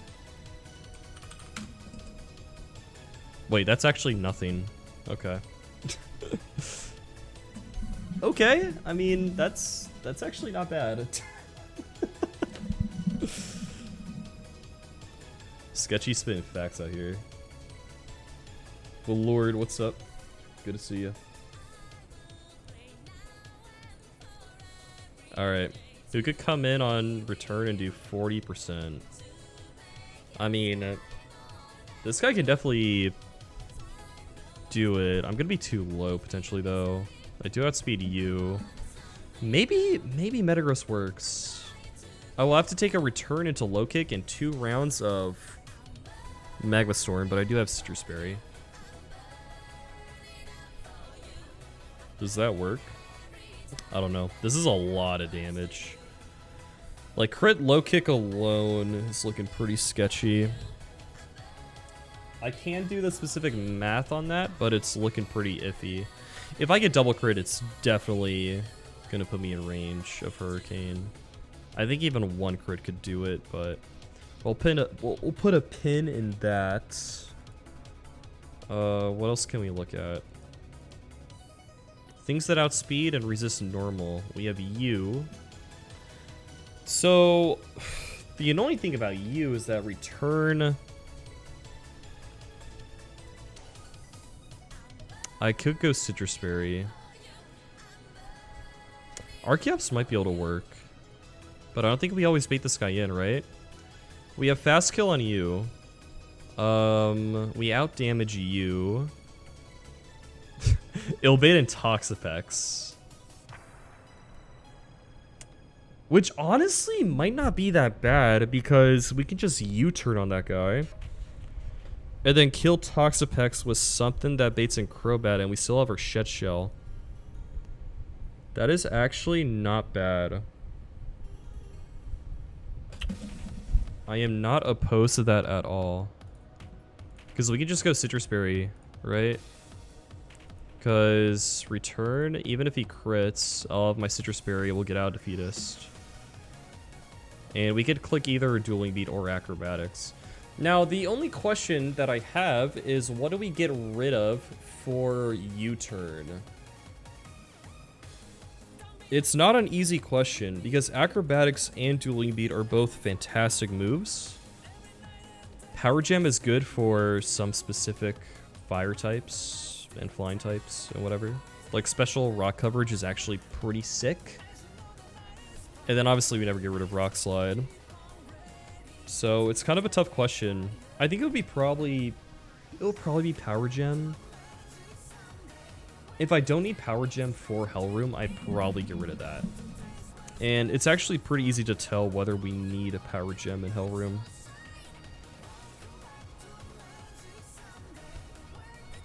We don't need it here. Mega Mortar. Look at this, man. Turnator.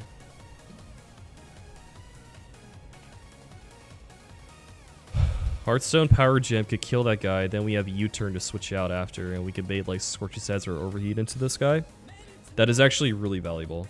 Like, unironically, this is pretty big. I guess another thing that we can consider is that we do have the Dueling Beat TM still. And because we have the Dueling Beat TM, we could teach Dueling Beat back on Archeops at some point, obviously. The only reason I'd be hesitant to just rip that or just be okay with that is that Dueling Beat is actually a pretty good TM on Elite Four. There's a lot of random Pokemon that get Dueling Beat, and there is a Hisuian Decidueye on Phoebe doubles. And you sometimes want Dueling Beat to kill that guy. Like Hydreigon, for example. Hydreigon can kill that Hisuian Decidueye with Dueling Beat. And there would be no other way to kill it otherwise with that Pokemon, so. There's not a lot of Torkoals left in the game. There's like no more Torkoals. We're like done with Torkoals. So we don't have to really worry about that. It's just like look at this Turnator, man. Like Power Gem is just good in general. I would not want to get rid of that.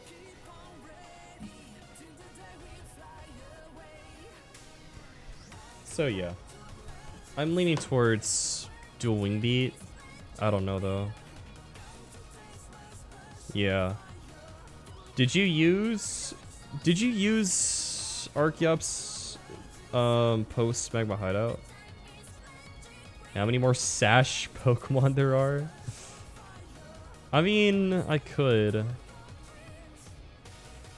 I remember using Dueling Beat with like Salamence and Dragonite a ton, so I know there's a lot more. There's a lot of Sash Pokemon left. And Acrobatics does more than Dueling Beat when boosted, or without a boost. No, I am confident that we will definitely have uses for Dueling Beat in the future with Archeops, because I think it's like my only powerful Dueling Beat user. Does Crobat have it? Is it a...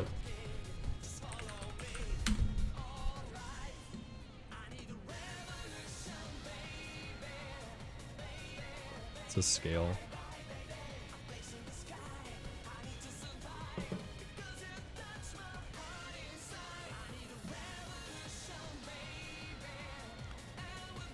This is tough. Yeah, I mean, we could consider Acrobatics. I mean, it's more powerful. It's more powerful than like Shark Beak Dueling Beat.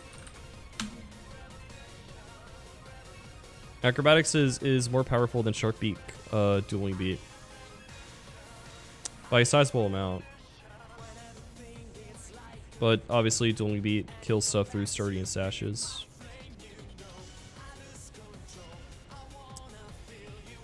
It's tough, man.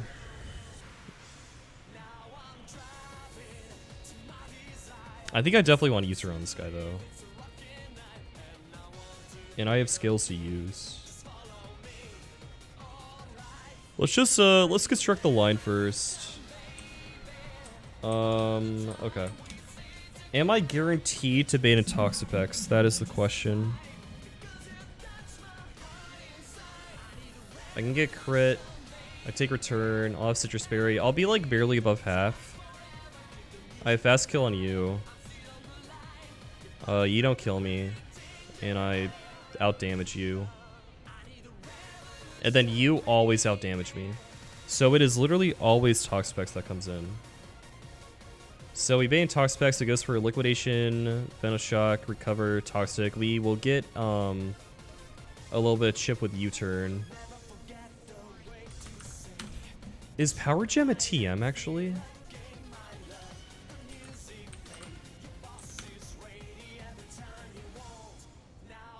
No.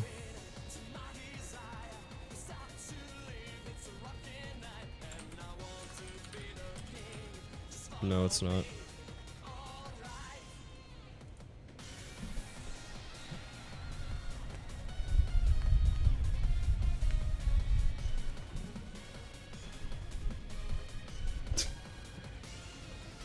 If I need to go check all the Focus Sash and Sturdy mods in the game, I will. I don't think I need to right now. Who do we go to on this guy? Is it guaranteed liquidation? That's the question. I don't think so. Because... yeah, return can barely put me in Citrus Berry range. And then Citrus Berry...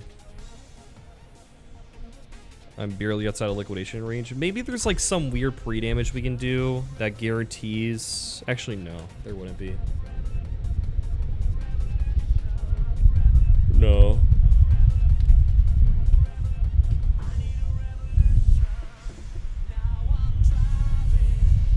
Also, good as use work.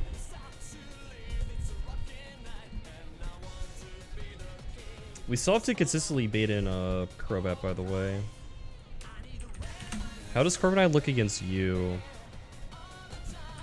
Unfortunately, Liquidation defense drops can get annoying, and we don't do enough damage. And he's got return, or sorry, recover. Torterra can definitely kill this guy. And then we would bait in... I mean, we could bait Hurricane from this guy. It's not the worst.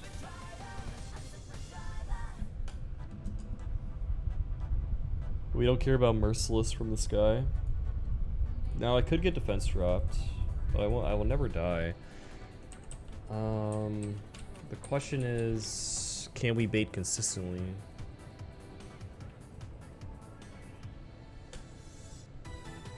Because if I get defense dropped, taking quite a bit of damage. Be at like 55.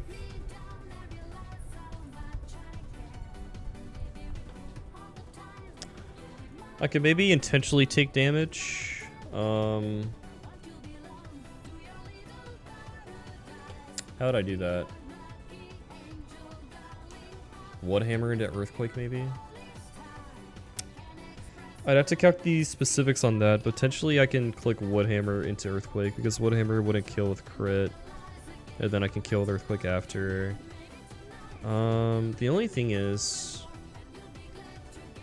I don't have any like do nothing moves because Synthesis would obviously heal me up. Giga Drain could kill him. Right, so I don't think it's ever consistent. It could be, potentially. Because there's Centiscorch and Crobat in the back, and I want to kill one and then Shed Shell to leave, but I need that to be consistent. You want to watch some anime? Heck yeah, man. Enjoy your anime watching.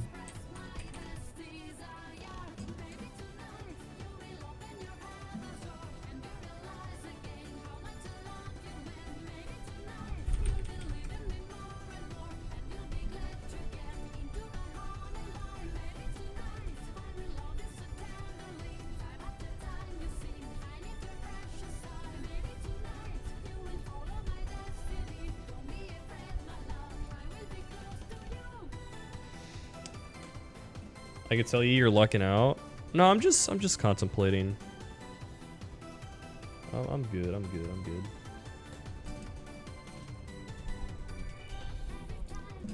Okay. So I mean, I can I'll look at the specifics of Torterra later because, or in a sec, because I can get defense dropped, I can get toxic. We want to bait consistently off this guy. But we'll see. Honestly, wait. Can Golem just kill two back to back? I come in on Hurricane. I'm going to be taking a lot of damage, but let's say I kill this guy. If I get a free switch, then yes. But if I don't get a free switch, then probably not.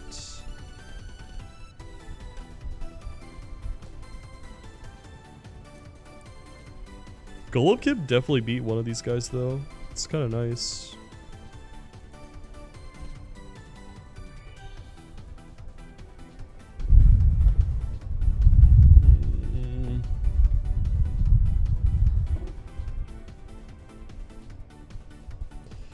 Alright, let's look at other Toxpex answers.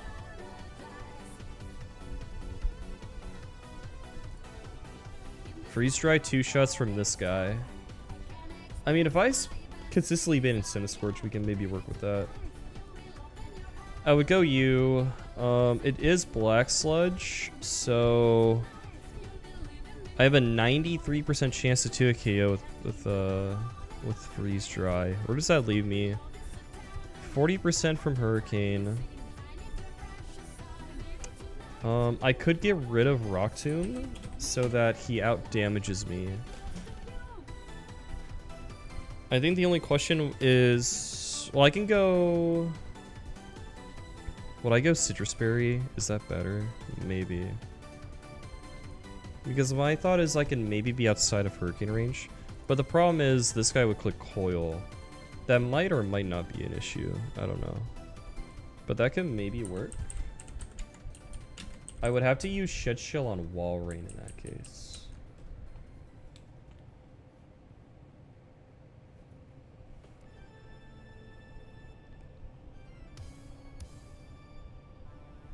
How does Archeops match up against this guy? Pretty good. With Citrus Berry, I can kill him. Bulkiest pick. What's up? With Citrus Berry, I can kill him. And I could still be outside of range of Crobat and still be in Toxapex. So essentially what I'm seeing here is Archeops can either kill Kangaskhan or Centiskorch and always be in Toxapex and U-turn out of Toxapex. So it's a really good tool for this fight. It's really good. Now here's a thought. Let me see. What I'm thinking is, can we do the Beedrill U-turn thing? We click U-turn on this guy, and then we go to something that baits low kick, and then we go back to Beedrill on that low kick, and then we kill with U-turn, and then we have a guaranteed free switch in, free position that we can choose. Because that would be pretty sick. And we could probably afford the slots because we're not going to be pivoting a bunch in this fight anyways, right? So Archeops is a really good tool for this fight. Walrein can potentially beat the Toxapex if we needed to. Torterra can do that also. The Toxapex is not too bad, but it probably will have to be a non-ghost/pivot move guy that beats it. So that's interesting. So I click U-turn, it goes for return. Is there any way to go to something that has a pivot move that baits a low kick? Because I can bait low kick back into Beedrill, kill the guy with the U-turn, and then we can pick whatever position we want. Obviously, I would not want to use my shit shell in this scenario.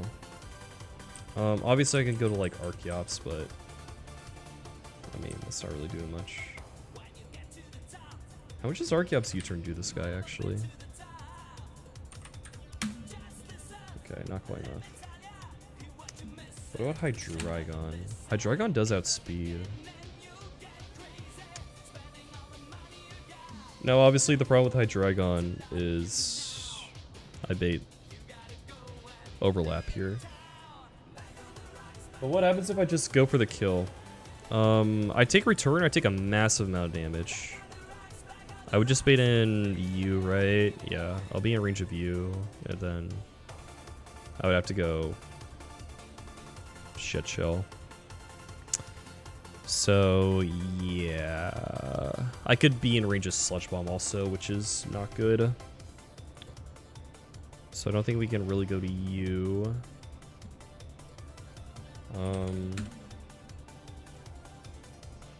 These guys aren't like super heavy. Because this guy does have Scrappy. I could switch on return, but that's redundant. So is there what about Togedemaru actually? Wait, why does low kick do 0?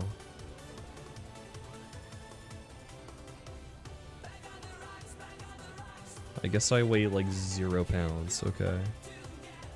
That's interesting.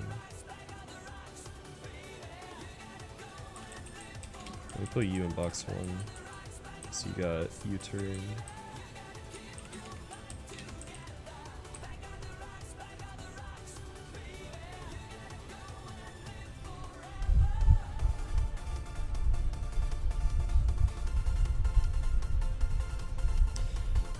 You know, maybe I can lead a Togedemaru. I would go like Chestoberry, right? Ooh, wait, this might work. Because I can slow U-turn into Beedrill, then Beedrill kills this guy with U-turn. I think that might work. I click Spiky Shield and then U-turn. Is that enough chip? I think it barely might not be enough. Because turn 1 it's always fake out. Turn 2 it could be Sing. Oh, if it was guaranteed return, maybe I could just pre-toxic actually. I think this might actually work. I pre-toxic, I Spiky Shield, and then he's guaranteed to return me. I click U-turn, And that might be enough damage to where Mega Beedrill can kill with U-turn.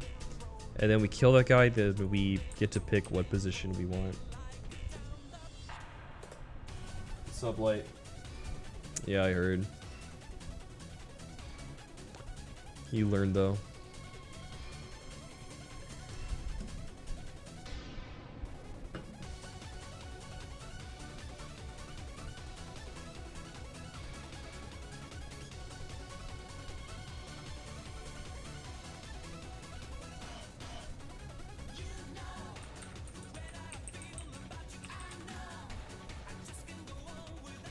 It's been good, man.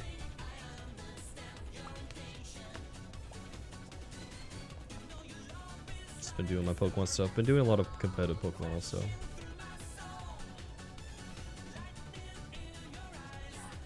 Okay. Let's calculate how much damage we take. So, this is pre-toxic Togepi. Pre-toxic Togepi. And then since we have pre-toxic, I think I wanted to go silver powder. Well, first let's see, is that enough damage for this guy? We have to do 40%, I believe, or 107 HP. We have to do 40%. So we spiky shield. That's 1/8. So it's 12, and then he's forced to return. That's 24. And then 24 plus 19, obviously that's more than 40. So that's enough. Okay, so we do deal enough damage. Can we take all this damage? I'm pretty sure we can, but let's see. It's a lot of damage we take. So 1 divided by 8 is the Magma Storm damage. So we take 24 from Magma Storm. So turn 1, we take Magma Storm, 24 HP, and we take Toxic, which is 1/16.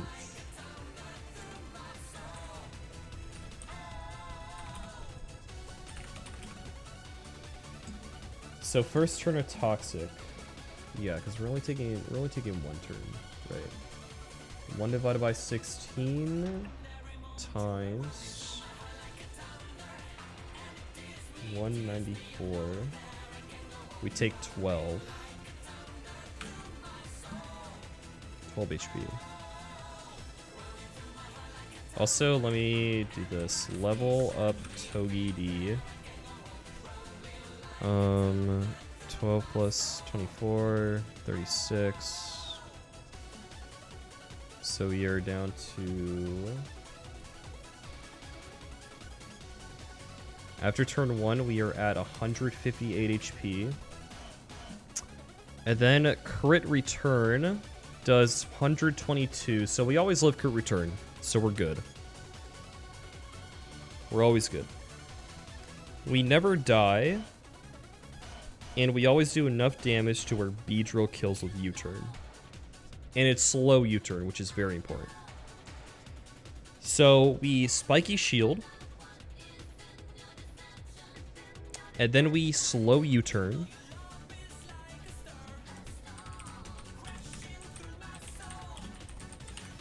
We go to Beedrill. It doesn't take any damage because it's a slow U-turn. Yo, what's up, Brawling John? My goat. We're calcing the first Hell Room fight. It looks like we might have a line. So the reason pre-toxic Togepi U-turn is good for Kangaskhan is because we get to go to Beedrill and kill this guy with U-turn, and we pick what position we want. And hopefully that leads to a consistent line. That's basically where we're at. Okay, so let me write this down. Togi, Spiky, Shield, Togi, U-turn, King into Beedrill, and then Beedrill, kill king with U-turn, and then we see who we want to switch into.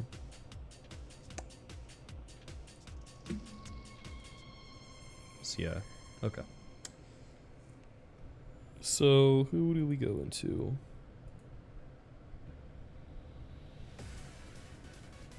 This is the first Hellroom fight, yeah. First of 1, 2, 3, 4, 5. First of 5 Hellroom fights.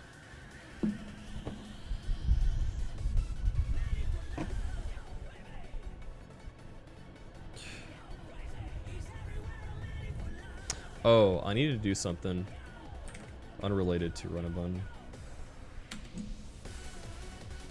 I need to... So my AC has been not working properly, which means it's been very hot in my room. Which means I have to remove the Umbreon onesie redeem. Unfortunately, for the time being.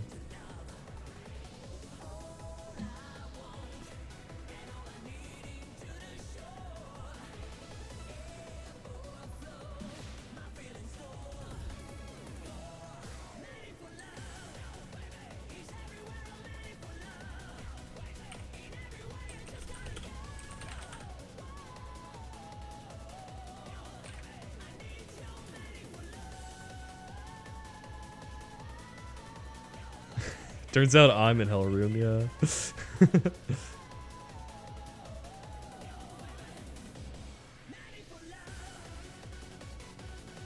Oh. Is Squirk still here? I wanted to make a redeem for making Pokemon shiny. I know there's a way to do that. Wait, I might have that Lewis script already. Let me see. Load script.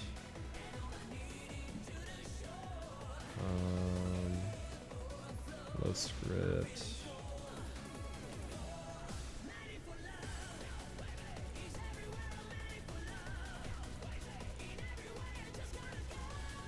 Actually, no, I don't. Okay. No worries.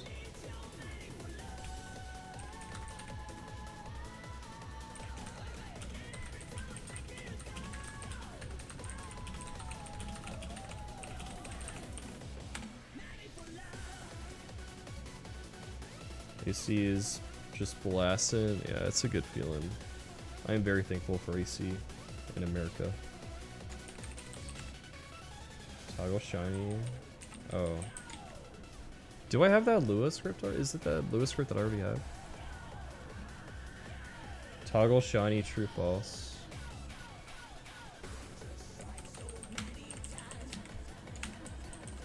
Alright, I'm gonna try it. I hope I don't break my game because of this. Toggle shiny, true. It did not work.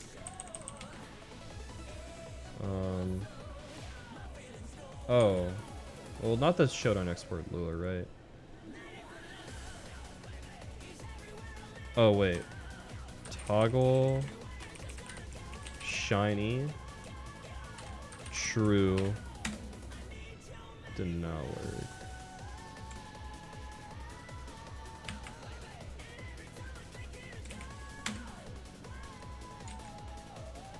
It's for the Export Lua. Oh, wait. Hold up. Reset. File load script.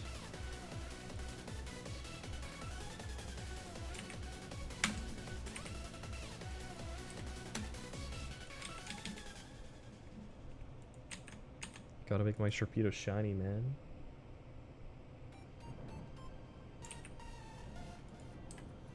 I don't think it's working. Capital T true? No. Okay. Maybe I don't have the updated version. I kind of want to use shinies though. I think that'd be sick. Alright, whatever. I'm getting sidetracked. Okay, so we determined that we can lead with Togedemaru, we can Spike Shield, then U-turn, and then go to B-Drill, and then kill the U-turn, and then we can pick what position we want. So what position do we want? What do we want to do? What do we want to do? We still don't know how we kill Crobat. We know that there's a few things in our box that can kill Toxapex easily, but I think all our answers for Toxapex require a Shed Shell. What about Hydreigon? Hydreigon with... Oh, Hydreigon can definitely do it. We can click, what can we click? I don't think we have Wise Glasses. Dragon Fang. Dark Pulse Draco. I don't know if that... it's kind of tight. I can maybe teach this guy Earth Power if I wanted to, but I like Aura Sphere.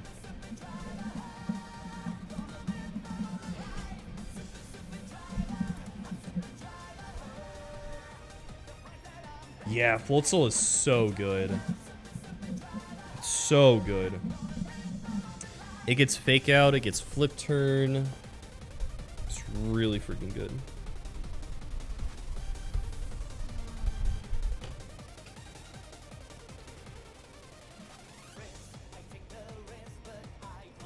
I probably want to go to something that baits in Crobat, going for some random move. Like, okay, here's what I'm thinking. If we can bait in Crobat going for HP Grass, I could just go like Delmise and kill this guy, maybe. Maybe like Rock Tomb. And then I could bait in like this guy for fast kill, then we could just go from there. Like, this would be perfect. If I could bait in something.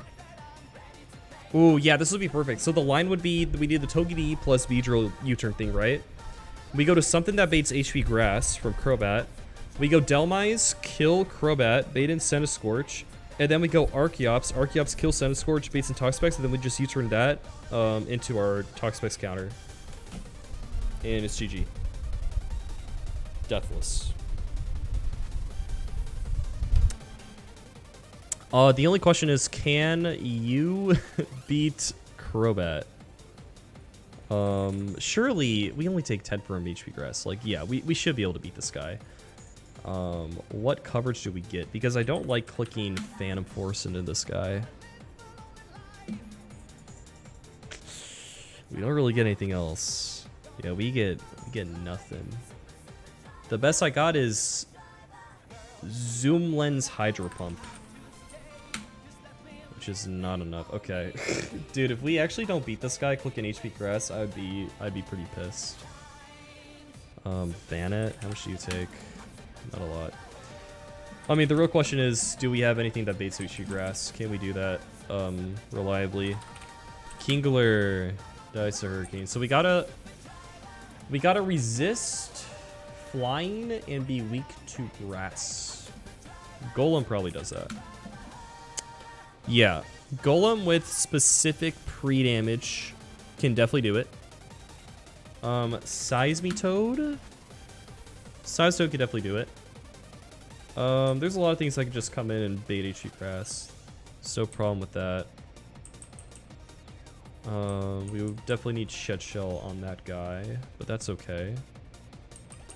So I'm starting to see the line.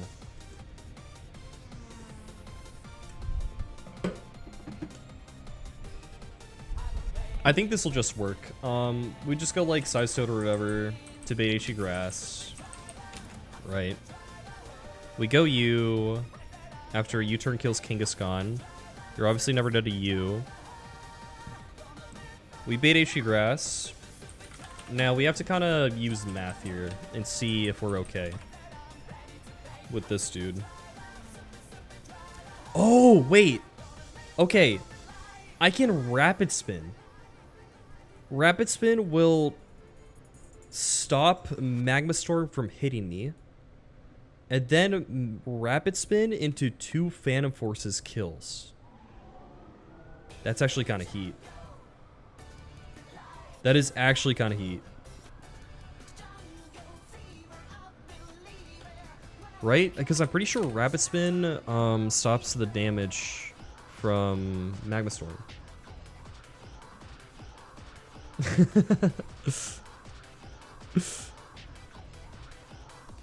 Dude, Alola Golem has actually been, like, not bad. I thought it was going to be booty cheeks.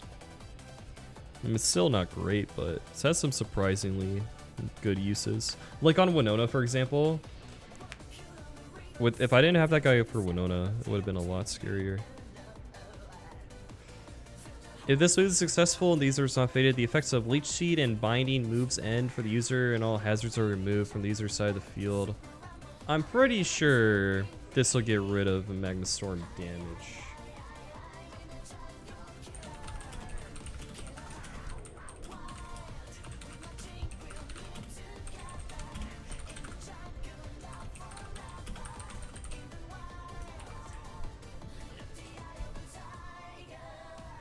This should work. So we click Rapid Spin, we click Phantom Force twice. We just take a bunch of HP grasses. And then we'll be in range of this guy. All we do is go hard Archeops with Citrus Berry. And then we kill. And then we have to U-turn on this guy. So this means I have to 100% teach...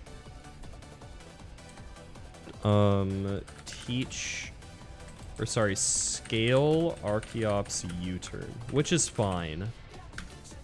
I just 100% have to do that.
So you do not take damage if you Rapid Spin. If you click Rapid Spin, the damage goes away. Okay. Okay. So, pre-toxic Togepi, level up Togepi. Togepi needs Silver Powder. We have to scale Archeops U-turn. Seismitoad, I mean, we should U-turn into Seismitoad and then it takes the damage, right? I think just in case I'll pre-damage it. Just in case. Because it shouldn't make a difference. Yeah, I'll just pre-damage to like 235. Pre-damage, Seismitoad to 235. And then at 235, let me just double check. We take 12%. At 235, 91 minus 12 is 79. Yeah, we're never in range of Hurricane, obviously. We are only dead to you. It's going to be guaranteed HP Grass. We go Delmise with the Citrus Berry. We click Rapid Spin, we click Phantom Force twice, we kill. We're gonna bait a Centiskorch. And then it's gonna have Fast Kill, Fire Lash. Fire Lash cannot burn. I'm pretty certain it cannot burn. Fire Lash cannot burn. We go U, we click Rock Slide, we kill, and then we U-turn on Toxapex. And then who kills Toxapex? That's the only question remaining. It can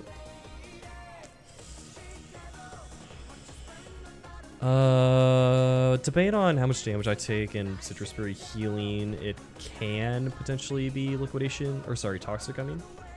So I'm not fake. We're about to do the first Hell Room fight. It's looking pretty good so far. I just have to scale U-turn on Archeops, which is totally fine.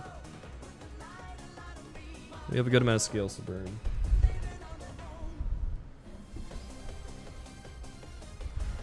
So, I mean, who beats Toxapex? Torterra, right? It's not bad. If I come in, I take 20. I'm down to like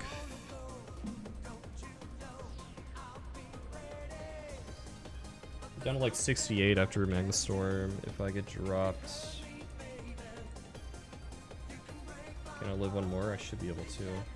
And I could just go Citrus Berry also. Like, Toxic's fine. I don't care about Toxic. Because Merciless lets you crit if they're poisoned, but if they take a turn Toxicking, that means we're not getting defense dropped, right? So we should be good. I mean, Venoshock does more damage. Is that an issue? No, we come in on Toxic, we take a Venoshock easily, and then we kill the next turn. Yeah, we're good. Okay. So Torterra should just work in that sense.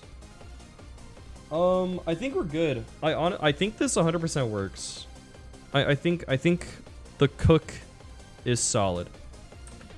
All we gotta do is consider what move we get rid of on Archeops. And it is not an easy question.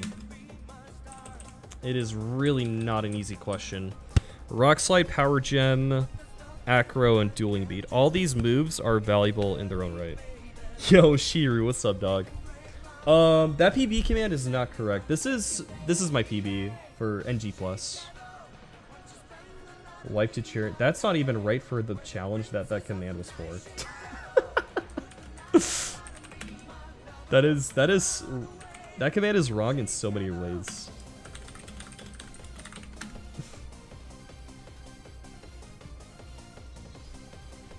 In Vintage White Deathless, my PB is Mistralton Cave. I wipe to an optional. Hydrate, thank you. Okay. Archeops. It's never Rock Slide. That's all I know. I know it's never Rock Slide. Power Gem is still a really good move.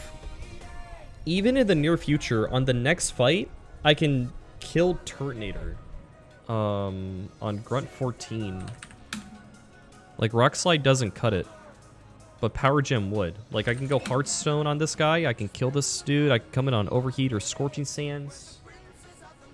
I can kill this guy, and then whatever comes in, I can U-turn. Like, man, Archeops is good. Yeah, Charon. There's a Charon fight after Skyla. So, I mean, I don't really like getting rid of Power Gem, but I'm open to it. And then there's Acrobatics and Dueling Beat. Dueling Beat specifically is for killing stuff through Sashes and Sturdy, or playing around Focus Band better. You play around Focus Band more effectively. Like, it has to double Focus Band proc potentially. Oh shoot. And then there's Acrobatics, which actually does more damage than Dueling Beat.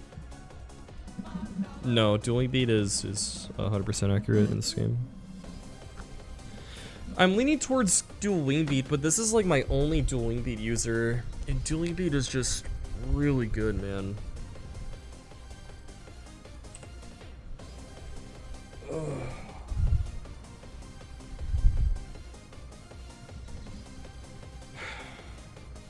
This is a really hard choice, because I need U-turn for Hellroom, 100%. I need U-turn on Archeops. The thing about Dueling Beat, though, is that I still do have the Dueling Beat TM.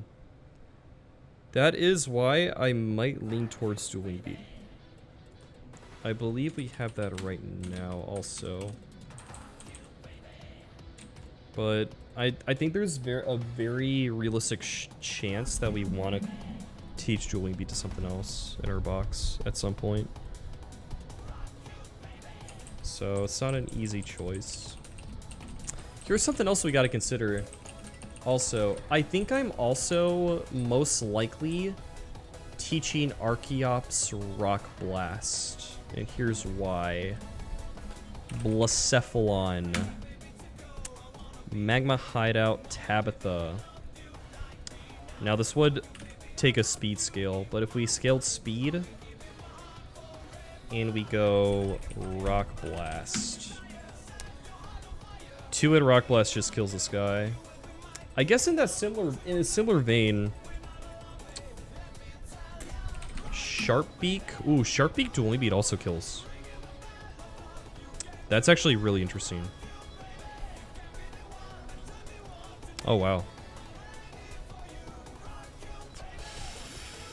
Ooh, okay. Wait a minute. I could just go Sharp Beak Dueling Beat instead.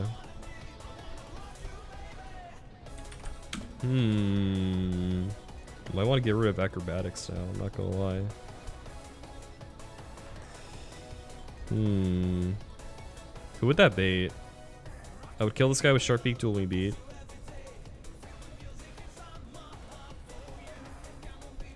I fast kill you, I fast kill you. You will outdamage me after Magma Storm, maybe? Oh wow, is it gonna be you for slow kill Bolt Strike? No shot, right? No, I think that's... Oh wow. No, I think that is what happens. Yeah, it would be Victini for slow kill Bolt Strike. That's really interesting. I mean, that seems good. That seems really good. I probably have a lot of options off that. Like, I think what I would probably do is, like, go to maybe, like, a ground type and sack it, or go to a ground type, or, you know, something that beats Victini. U-turn into something. Maybe I can route it to where Archeops is able to, like, kill him only, and... I don't know. I don't know. This guy has attacked. I'm not sure. But Dual Wing Beat is actually just sufficient over Rock Slide here. So now I'm kind of leaning towards Acrobatics that we get rid of. I don't know.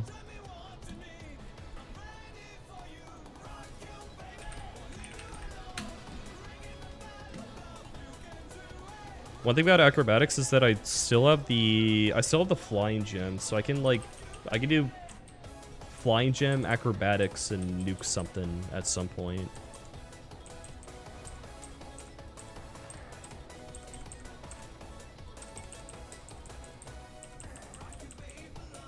I don't know if I've got it yet. Oh yeah, there it is.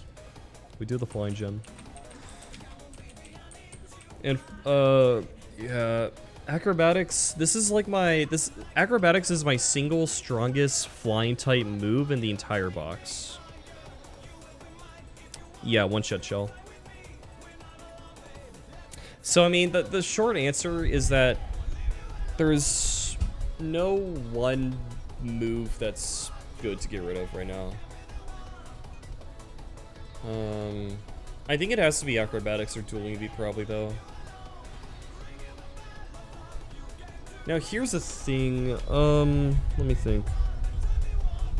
So, on Tabitha, I'm gonna need either Dueling Beat or Rock Blast, okay?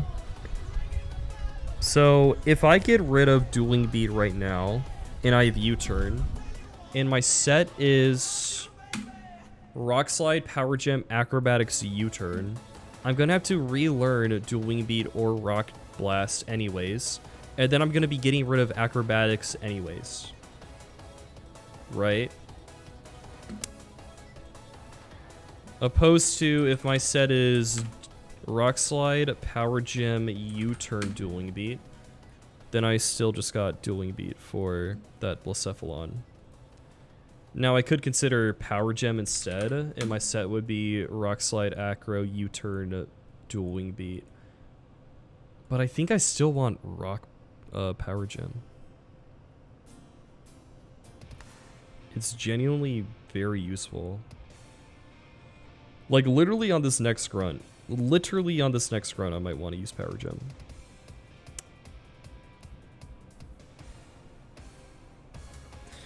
I think it's Acrobatics.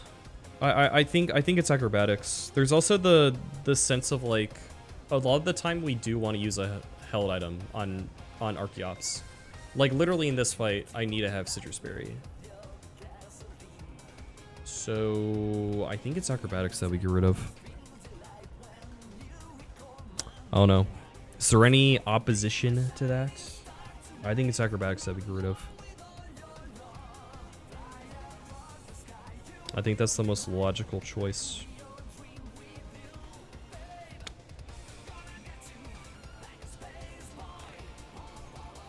Yeah, I think so.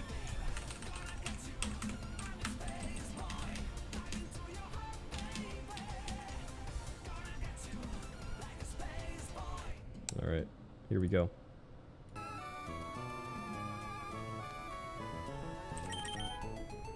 Baktua. My goats. U-turn.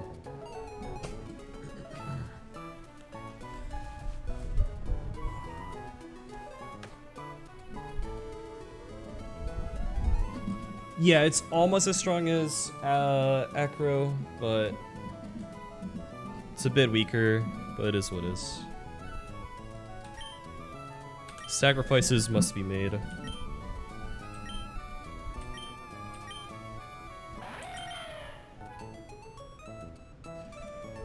It's kind of wild that we're doing this, but I think it's the most logical choice. It's great special attack, yeah, it's solid. Nah, Power Gem on the Sky is so good.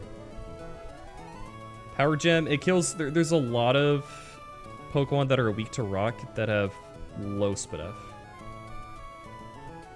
I think it's acrobatics that we get rid of, yeah.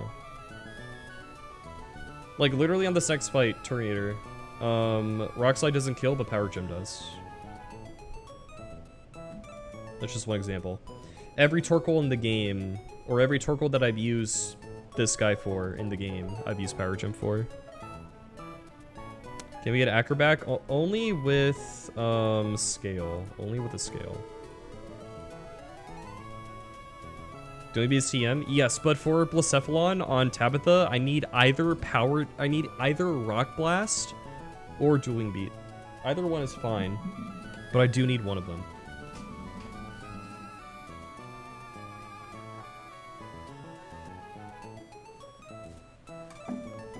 So I'd be getting rid of a move anyways for Tabitha.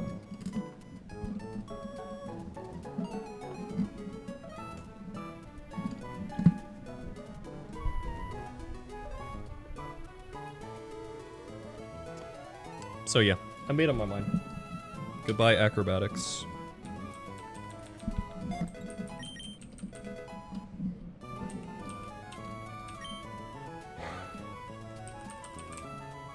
That's straight 1v1 king and doesn't bait Crobat.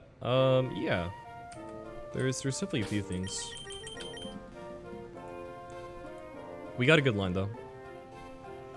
Okay. Heart Scales. Archeops.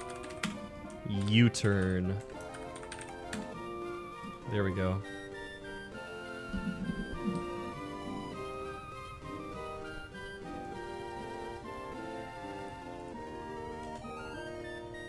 Alright, let's double check this line. There's a lot of stuff I need to do first.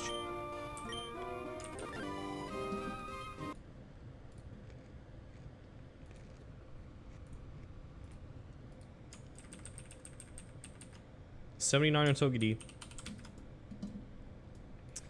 We have to pre-toxic Togedemae. Let me get rid of all these items first. So Togedemae is gonna have the silver powder. Let me go, hold up. What are my other items real quick? Okay, I got a pre-damage size toad, let me do that.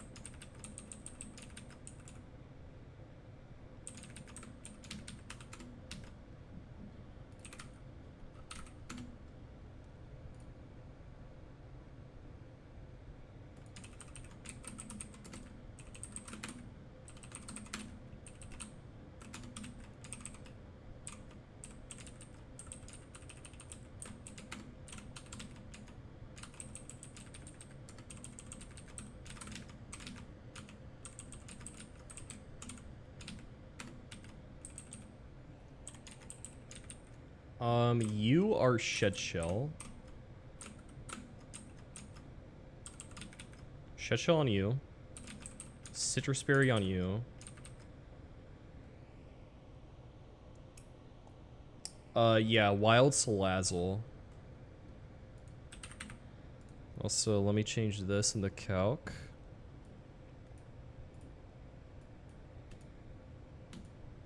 We now have U-turn over acro.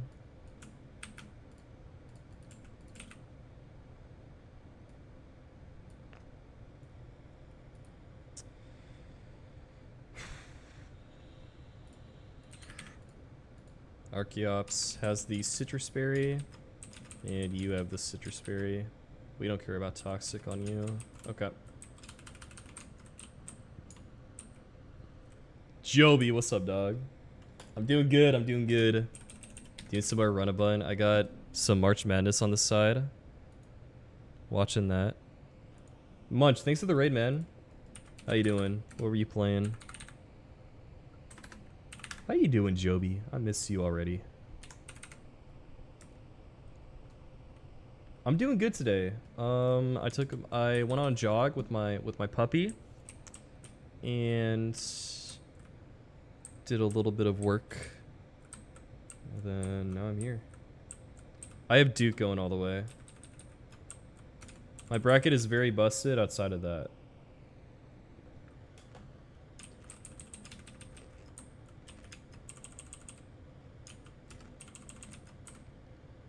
Let me not hold an item because of a knockoff wild Pokemon. Just in case.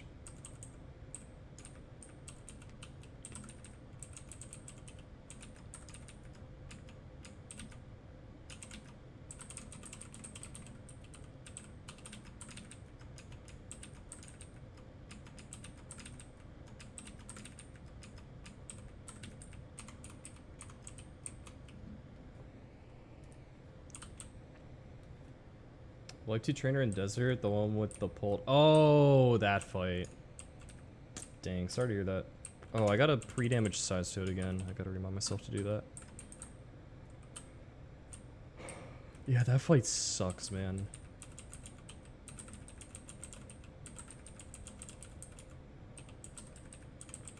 Sorry to hear that. You got him next time, though.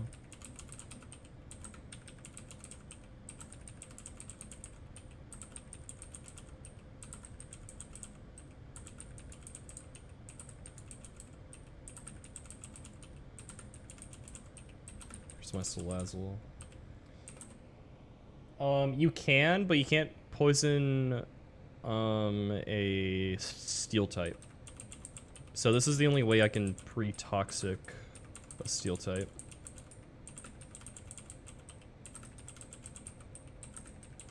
I think pre-poison would work.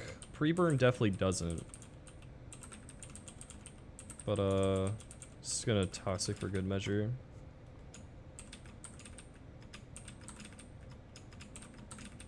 If it ever wants to click the move. Okay.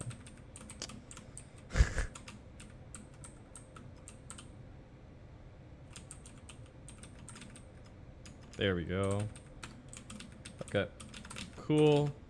Let me give you your Mega Stone back. And then you are Silver Powder.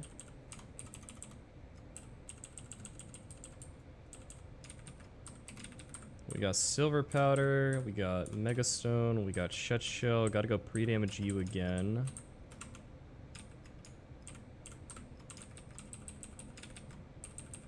Poison you.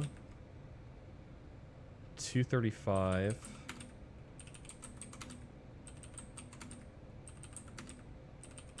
One, two, three.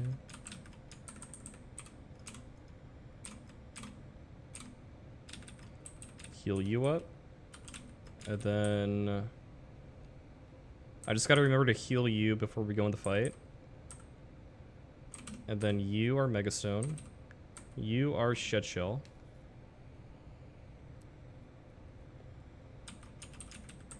Citrus Berry on you. We're clicking Phantom Force, yep. Citrus on you. Citrus on you. I think we're good.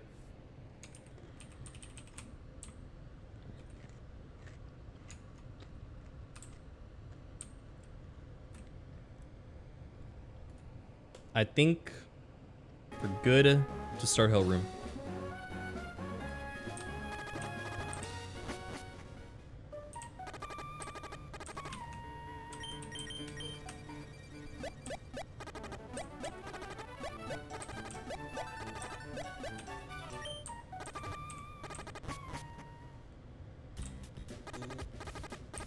Boom, boom, boom. Oh.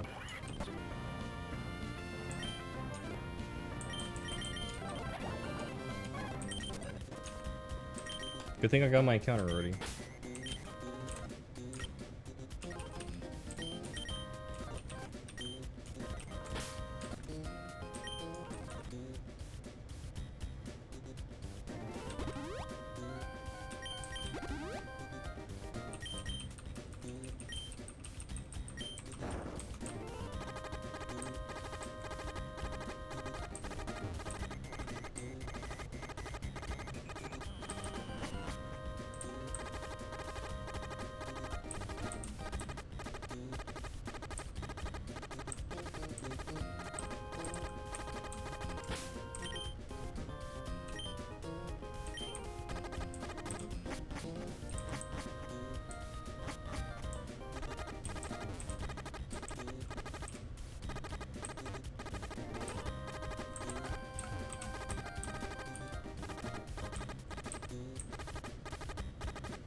Almost there.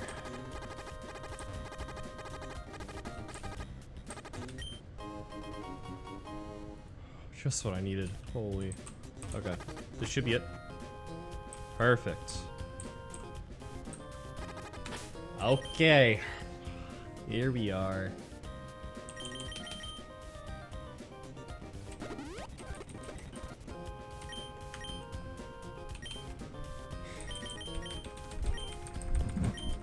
Okay. Alright. I'm gonna double check this line. Give me like 2 minutes. I'm also gonna take a little nibble of this this bread. So I'm gonna be muted for a couple minutes, just double checking this line.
Good to see you, Grin.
All right, the line looks good. I think we got it.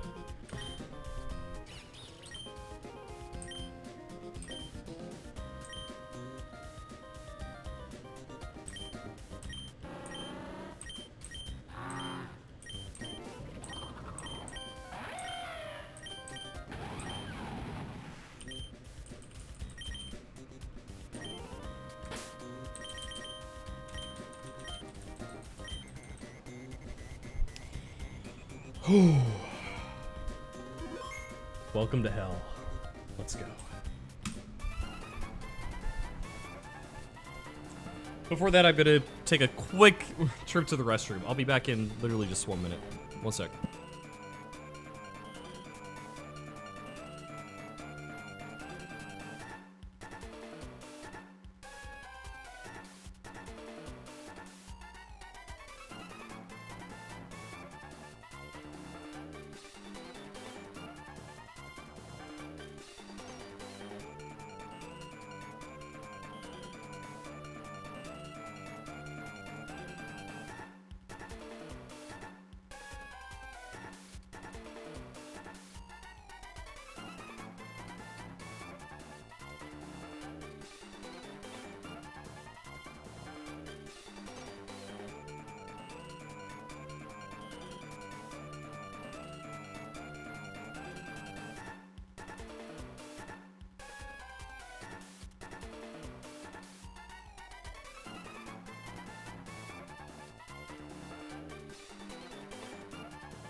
Alright. Sandstorm? Bro, I wish it was Sandstorm. That would make it a lot easier. Alright, first Hell Room fight, baby. Let's get it. 400 gifted. That's crazy. I'm not a gambler, I'm sorry. Even if the odds are 99 to 1 in my favor. No, it's obviously a Magma Storm, obviously.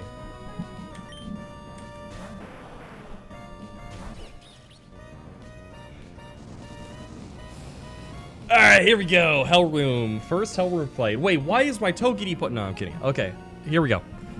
Togedemae is poisoned to negate Sing. Okay. We can take 1 hit from this guy.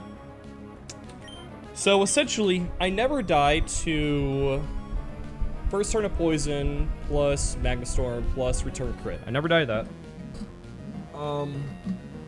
that. But we need some chip on Kangaskhan before we take the kill on this. So we're not gonna fake out because he's gonna fake out us. We're gonna click Spiky Shield. Let him get some chip. And we want to pre-poison instead of going Lumberry because we want him to take Iron Barb's chip from return. So there's the chip. Beautiful. And we have Silver Powder. We take Poison. We take Magma Storm. It's all good. This is now gonna click return. Low kick does absolutely no damage, which is funny. I guess I'm just like extremely light. We're gonna take return. We never died to crit, and we're gonna U-turn. This will put it into Mega Beedrill U-turn range. Beautiful. Never die. Get some more chippies. And U-turn. That works. Okay. We're gonna go to Beedrill. Pulling the Beedrillites. With that chip, it is now in range of Mega Beedrill U-turn. We are going to Mega Evolve and click U-turn. Boom, boom.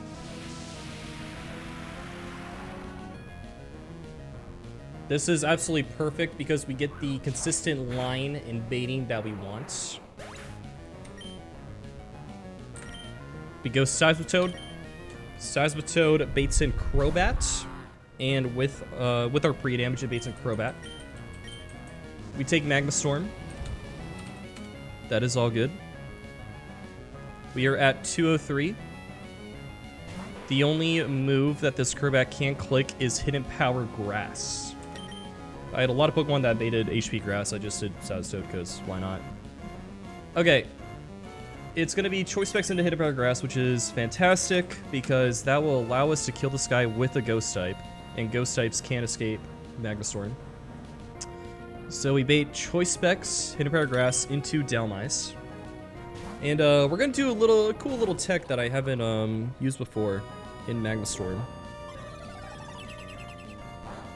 Take it at Bower. Now, Dhelmise, we 3-shot this guy. And we want to stop the Magma Storm chip from happening because we got to use Fan Force on this guy. So we're going to click Rapid Spin to stop the Magma Storm from accumulating. So we are now free from the Magma Storm. Speed boost is redundant. And after that chip, we 2-shot with Phantom Force. Yes. And it's gonna keep firing off HP grasses. We have a Citrus Berry. We're all chill.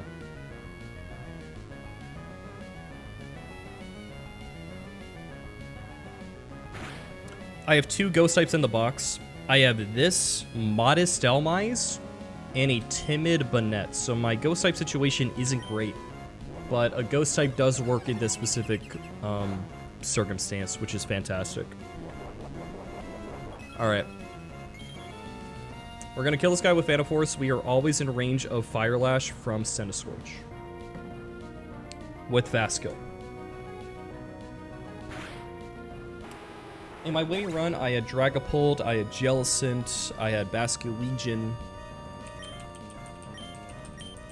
I think those 3. Alright, Centiskorch is in. It has Fast Kill, Fire Lash. We go Archeops. Archeops will take this and never gets put into Fetus. This can never be Coil because it has Fast Kill. We take Fire Lash. Does some damage. And we just scaled a specific move on Archeops. First, we will click Rock Slide to kill this guy. Protect is fine. That doesn't matter. We have Citrus Berry still. If he double protects, is it scary? No, he has to triple protect. If he triple protects, you got me. Okay. Bye-bye. Alright, last is Talk Specs. It can't do triple anyways. Yeah, that's what I thought. I didn't know for sure, but yeah. It can do double though, I'm pretty sure, right? Alright, Pex is in. We just scaled U-turn on this John, so we just hippity hop out of here. Not trapped today. We go Torterra. Torterra will beat this every day of the week.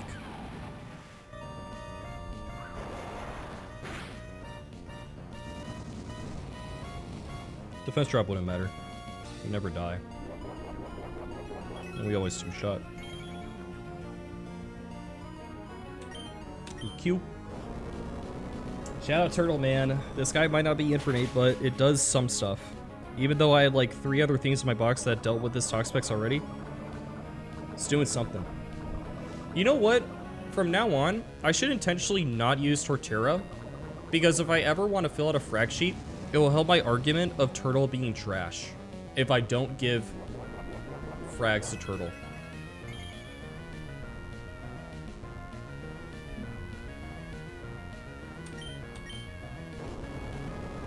He gets this one, though.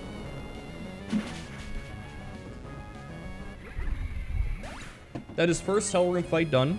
We have used 1 scale, which is a scale we were going to do anyways on Archeops.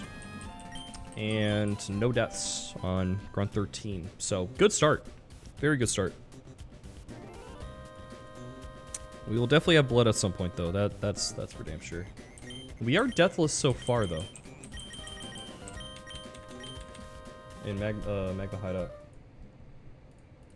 So that's nice. It does look like a sandstorm, yeah. They didn't have like any custom, you know, thing for Magma Storm. Turtle's better than Penguin. I think it is.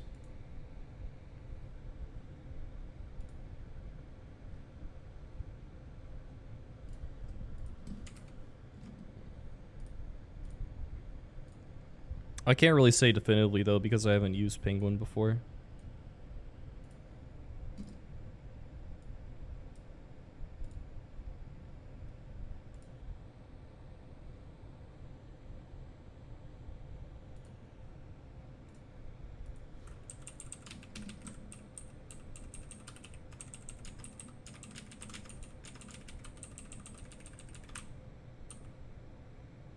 A bag of Lays is better than Penguin? That's a crazy comparison. Never chose Penguin? No. Besides attempt 1 in regular, I always picked Infernape. And besides...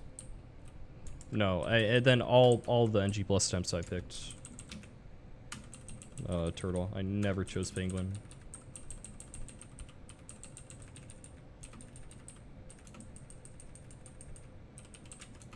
Ape Gang.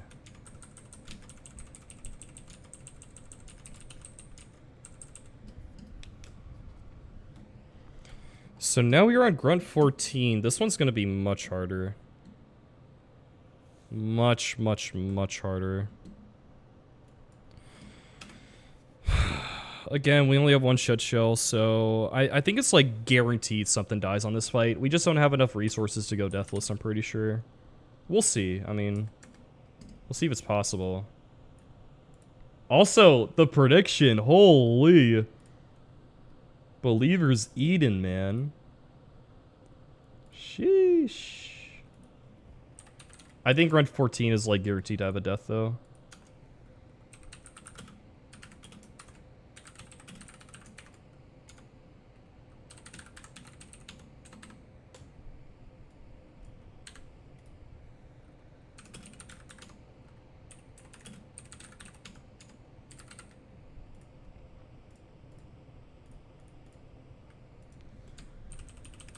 Alright, how do we do this? Kebia Berry, you knew that I had Mega Beedrill, didn't you? That's tough.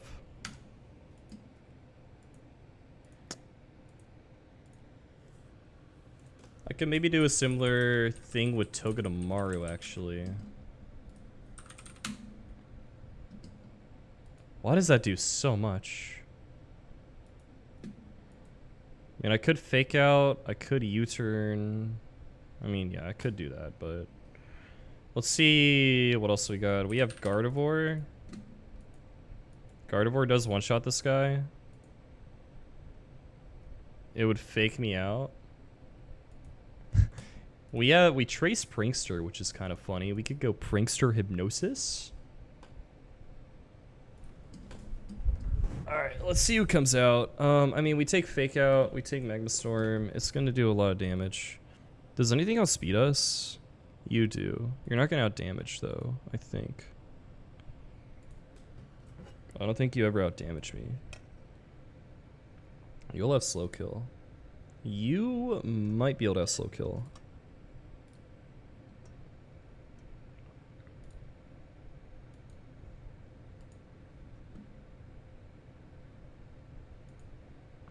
Yeah, you definitely can have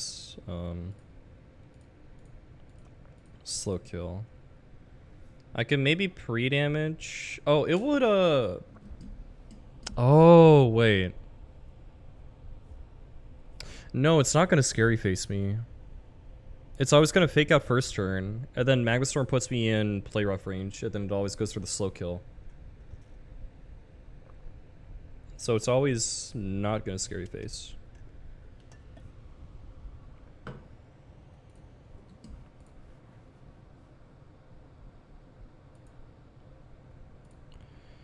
So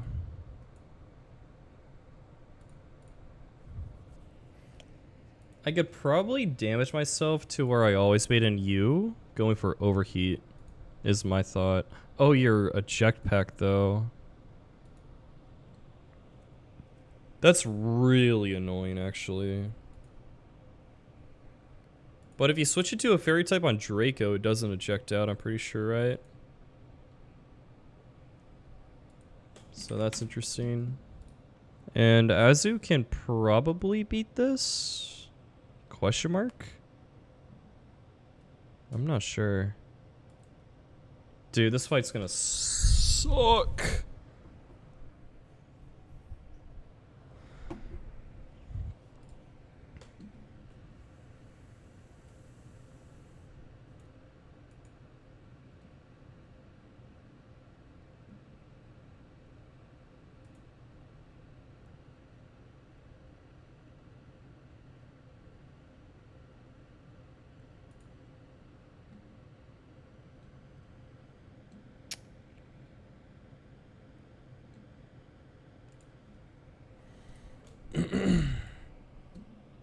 Okay.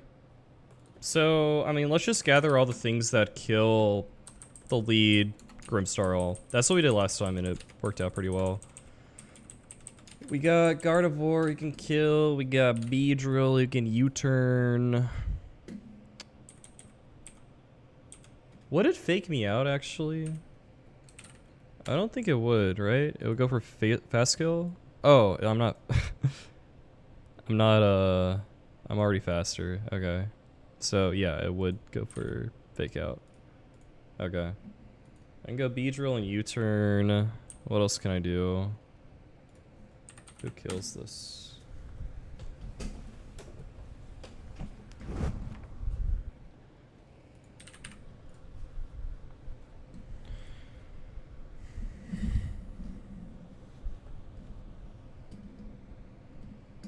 What's up, Simon? Violet, I'm not sure. Someone else could know, though. Corviknight. That's a lot of damage from Lariat. Oh, Metagross. Do you outspeed? You do outspeed. Okay. Metagross can just one-tap this guy.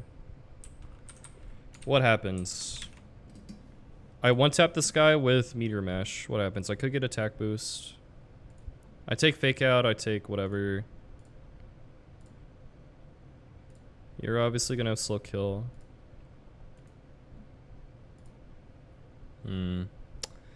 Just gonna go this guy.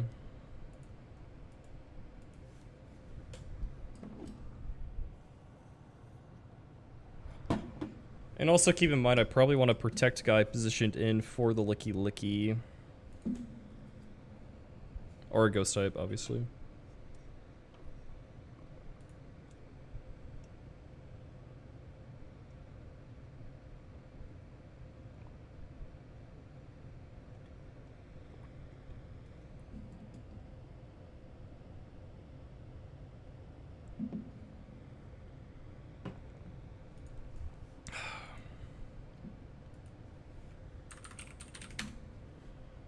I hate a jetpack so much. Dude, a jetpack is so annoying in permanent Magstorm. It's so obnoxious. Dude. It's like, I have a lot of stuff that can take overheat. Like, I have a lot of stuff that can switch in. But they're just gonna jetpack out. It's so annoying. It's like you need an extra slot.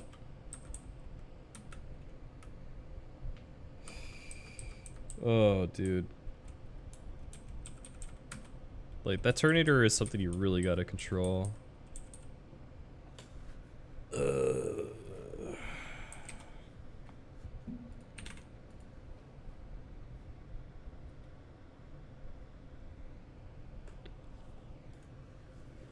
Killing this group style is so hard, though.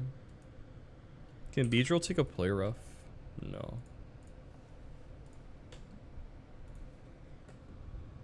What about Excadrill? Ooh, Excadrill might work, actually. I would have to go Metal Coat. Oh, but if I have to go Metal Coat, then I can't. I can't escape. Does Togedemaru... Okay.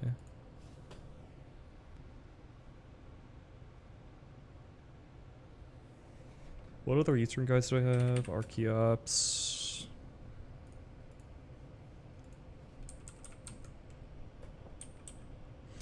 Do I have a U-turn guy that baits play rough? Oh, what about Floatzel?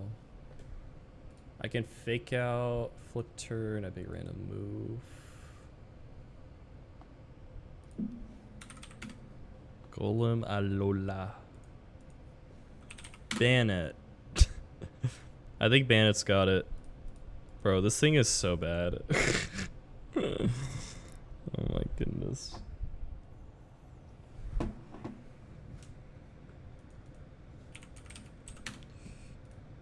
What if I gave you Flash Cannon? No. Hydreigon. No. Crobat. Oh yeah, it's Kebia Berry, I forgot. Drapion. PJ.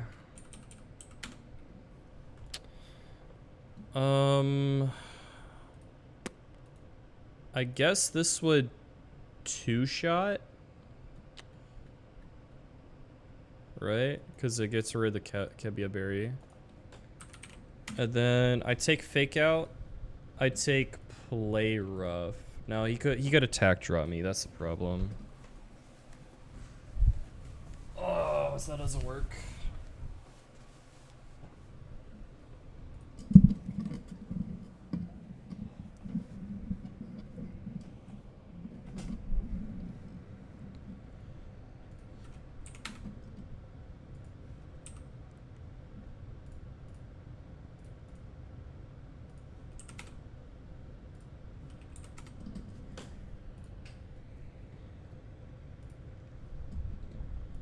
Could go Escav. And I don't care if this guy dies either.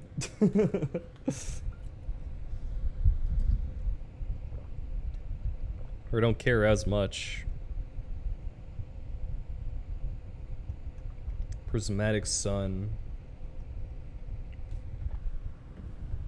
I played that game a while ago. I don't remember where I got it.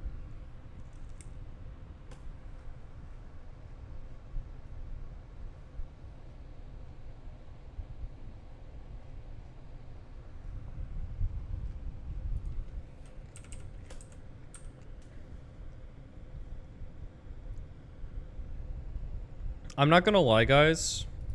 This fight is probably gonna be 2 or 3 deaths. It does not look good. It really, really does not look good. I know the last fight went well, but this one, it's looking dire, man.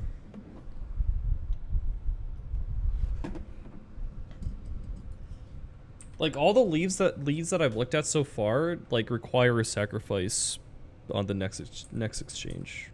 Like, it's horrendous. I don't know. Can Archeops take an overheat? I mean, I guess so. I can take an overheat, then U-turn.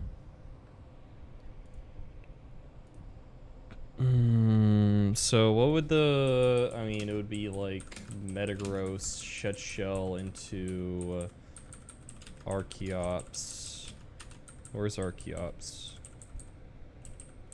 Where are you at? There you are. Meteor Mash. Shed Shell to Archeops on Overheat. And then what?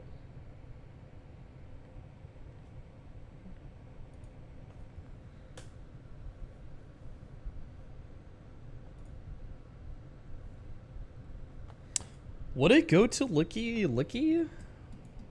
Because I think I outdamage everything. I outspeed outdamage everything. Like obviously that's not good. I'm just it's interesting. Because I outspeed outdamage you. Oh no, you're faster. It'll go to you. Which is actually like kind of okay, maybe?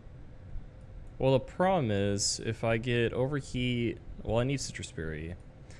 Citrus Berry barely gets me above half after crit. Grungingat. Trucky. I'll barely be above half. I outspeed outdamage you. I outspeed outdamage you.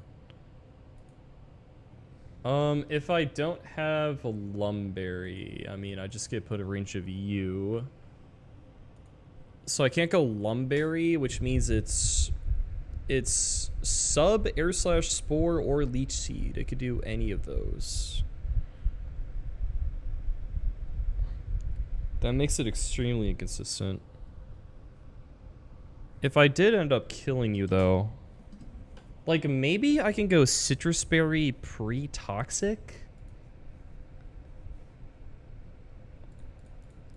And then I can U-turn? That can maybe work. I don't think I ever say, oh, I mean, I'm risking flinch. If I'm risking flinch anyways, I would rather just do a wing beat in that case, right? Let me see, fast kill, outspeed out damage. No, but then you would come in and you could fake out me and I might die.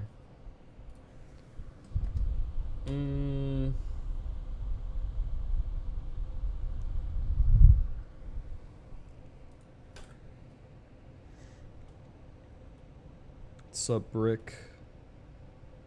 Can anyone help me with the Ogre Alston? Is that a Ogre Pond reference, or is this, or are you like Shrek roleplaying? I don't know. It's in the DLC. Oh, okay. Yeah, I never played the DLC, so I'm not sure. In my last run, I had a riskless. Oh, I have a funny story about that. In my last run, I had a riskless grunt 4-line, 4-mon line for this fight. Baiting instant first, and then chaining 3 with Dragapult. Of course. Of course. Dragapult. Of course. Right. Yeah, Dragapult. We don't talk about Dragapult. Okay, I don't want to be reminded of how broken that guy is.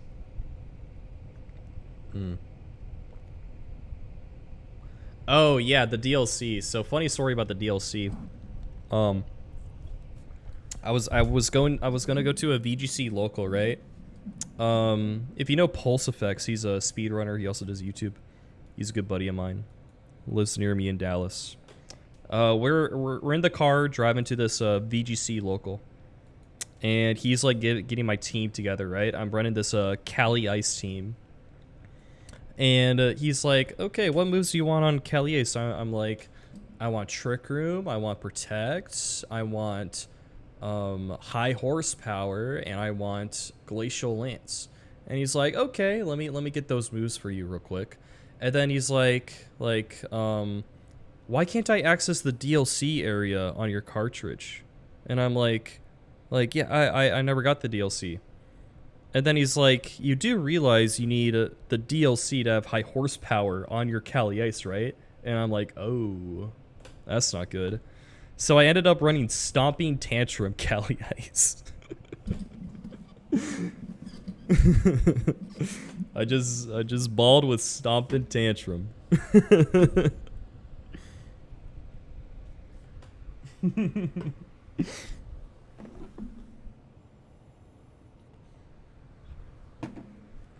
Oh, good something? Nah. Never came up.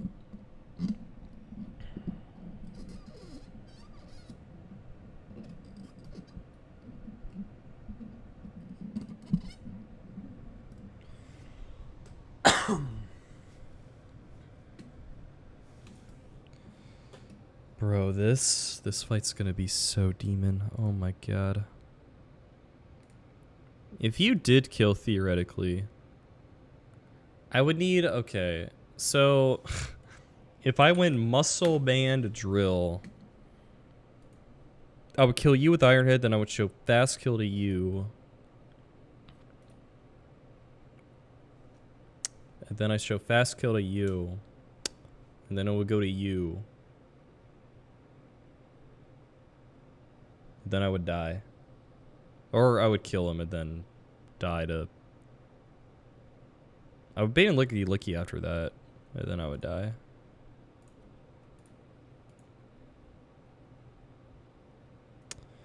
Bro, if I had like Ice Punch, I feel like Drill could theoretically sweep, funnily enough. You one-shot this dude. You Ice Punch kill this guy. You Ironhead flinch. One-shot this guy. And then you crit this guy.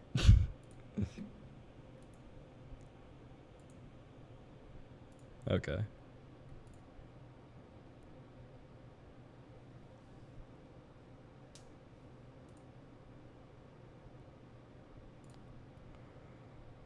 Bro, this is tough.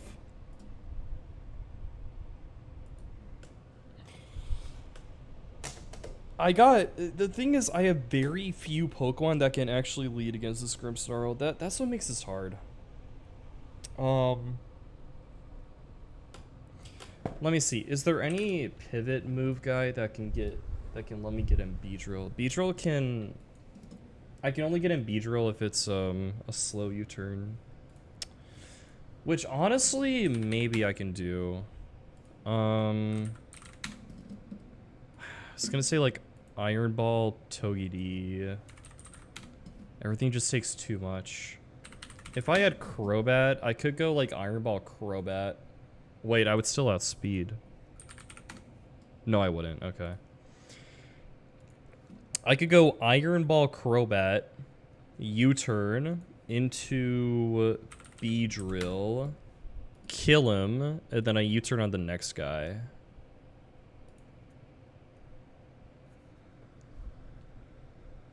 That doesn't really do much though, because it's still just Tornado coming in.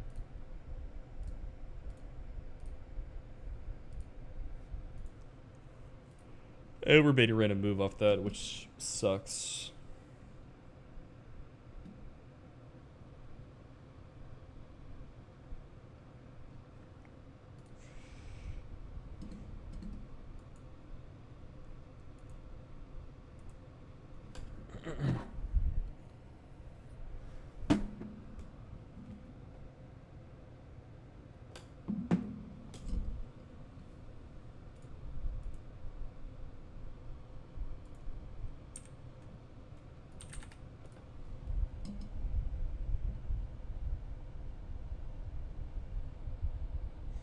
Oh yeah, then this guy could just attack drop my guy.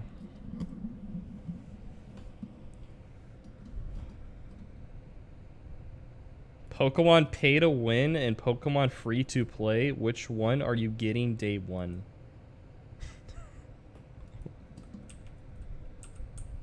I'm sorry, what? Obviously pay to win. I'm dropping fat stacks on Mega Charizard Z.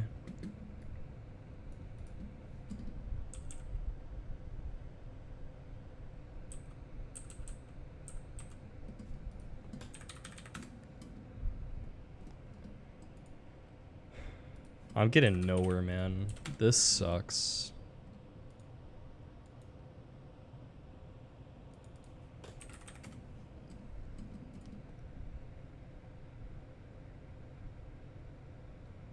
What about Delmise?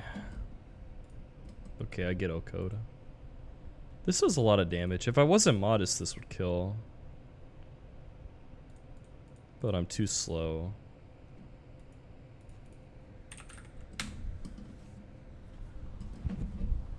Okay. Well, let's think about this. What can switch into overheat?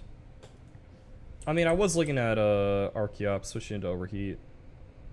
And then jetpacks into jump left, and then I U-turn on that guy. I was thinking of that. It's not terrible. Okay, here's my question. If I'm in defeatist, can I still break sub? No. I do not break sub if I'm in defeatist. And I need to go Citrus Berry anyways for baiting, right? Actually, wait. It doesn't go you, right? Because I outspeed out damage you. Actually, I might not outspeed out damage Ensign. Huh.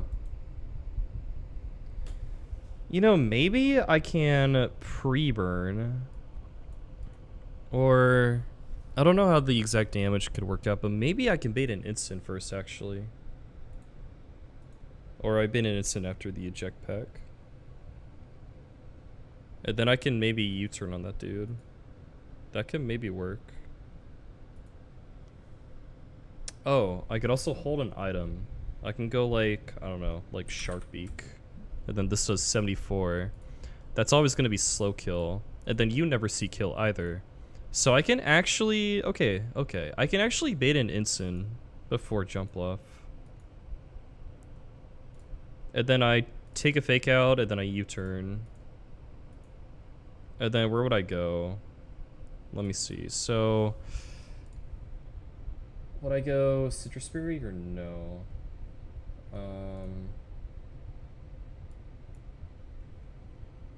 If I get crit, it could bring me up to 75%. So I would probably go Citrus Berry, but then pre-damage a tiny bit. Right. Pre-damage by, let's say, just 10 HP. That should be okay for now. Yo, thanks, David. I appreciate it. Cool. You have a good one. Have a good rest.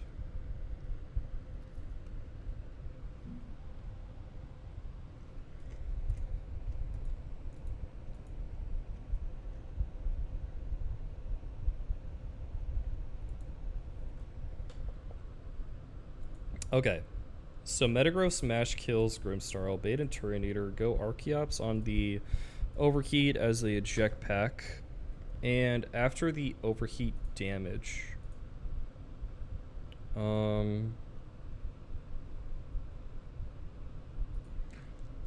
Actually, wait. I don't think I can ever... Oh, wait. I'm trying to think. I don't think I can ever... what's it called? I think there's always going to be a chance I don't bait an instant. Because...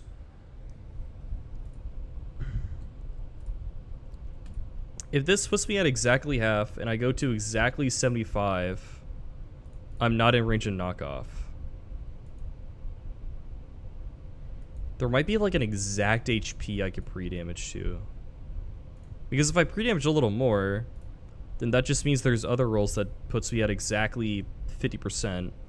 And then I Citrus Berry up to exactly 75, and I don't take Magma Storm yet, because it's a mid-turn switch from them with the Eject Pack.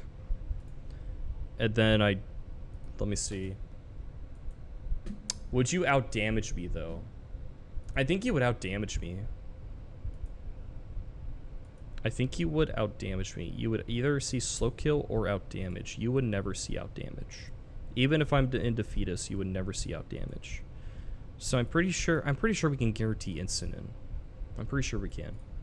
Assuming that, and that we could take, and that the fact that we can take Fake Out plus Magma Storm, and then U-turn out. What do we do in that sense?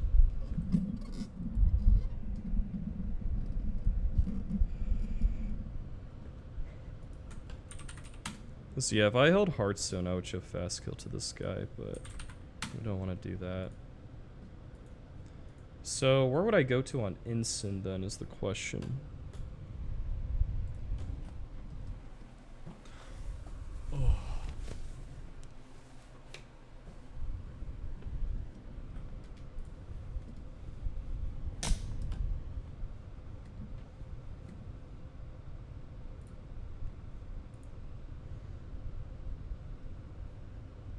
Blaze Kid knockoff, EQ. There should be a few things that one-shot this guy.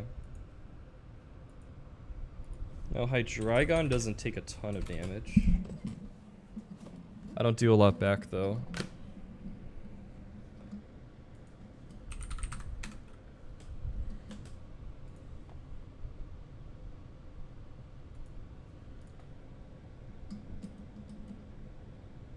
Kingler? Kingler outspeeds in Okos.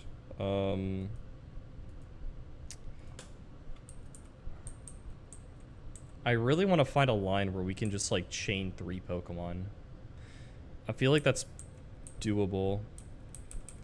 Like if we bait in Turtonator and we bait like Scorching Sands, for example, like maybe we can like chain Turtonator and Ensign with Archeops, for example. Or Turtonator and Jump Left, for example. Can maybe do that. Yeah.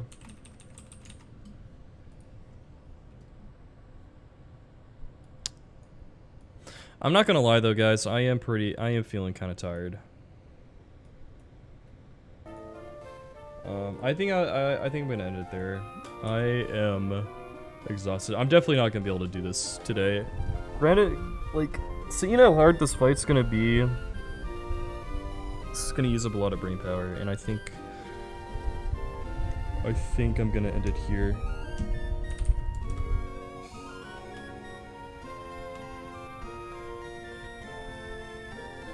A little bit of a short stream, but it's all good. Also, the AC is not working in my room, and I am so sweaty, dude. I need to, like, go take a shower. Or go sit next to my fan downstairs. I am so hot right now. I need to get that AC fixed. I'm also tired. I woke up a bit early today. I went on a run this morning with my dog. And we got some basketball on that I want to go watch, so I think it's a good time to end it. The next stream I do of Run&Bun, we're definitely going to be finishing Hellroom, though. We only have 3 fights. We have Magma Grunt 14, Magma Grunt 15, sorry, 4 fights. Tabitha and Maxi, so. I think I'm going to call it there, though.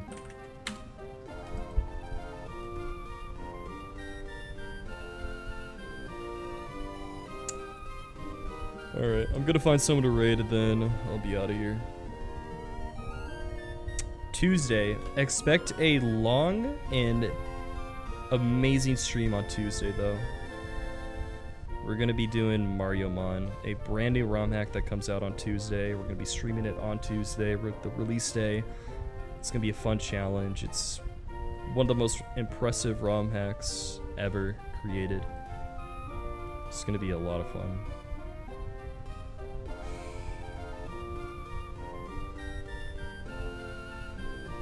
I'm gonna raid Llama Rizzy. It seems like it is their birthday. Appreciate a grin. We are deathless so far at Magma Hideout, which is honestly extremely surprising. I am pretty proud on how we played so far.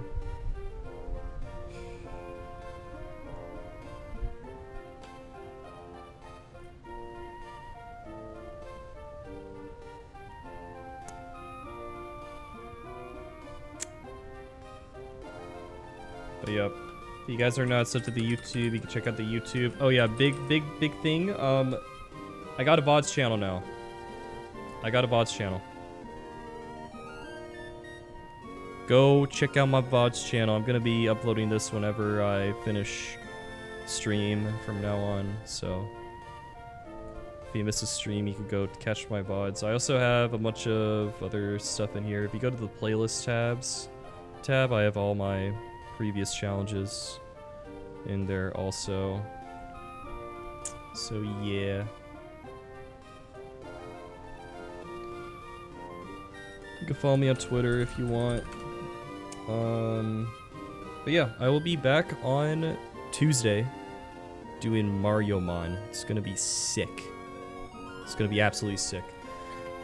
Probably won't be live again tomorrow or Monday. Maybe, potentially, small chance. We'll see. Alright, peace out, guys.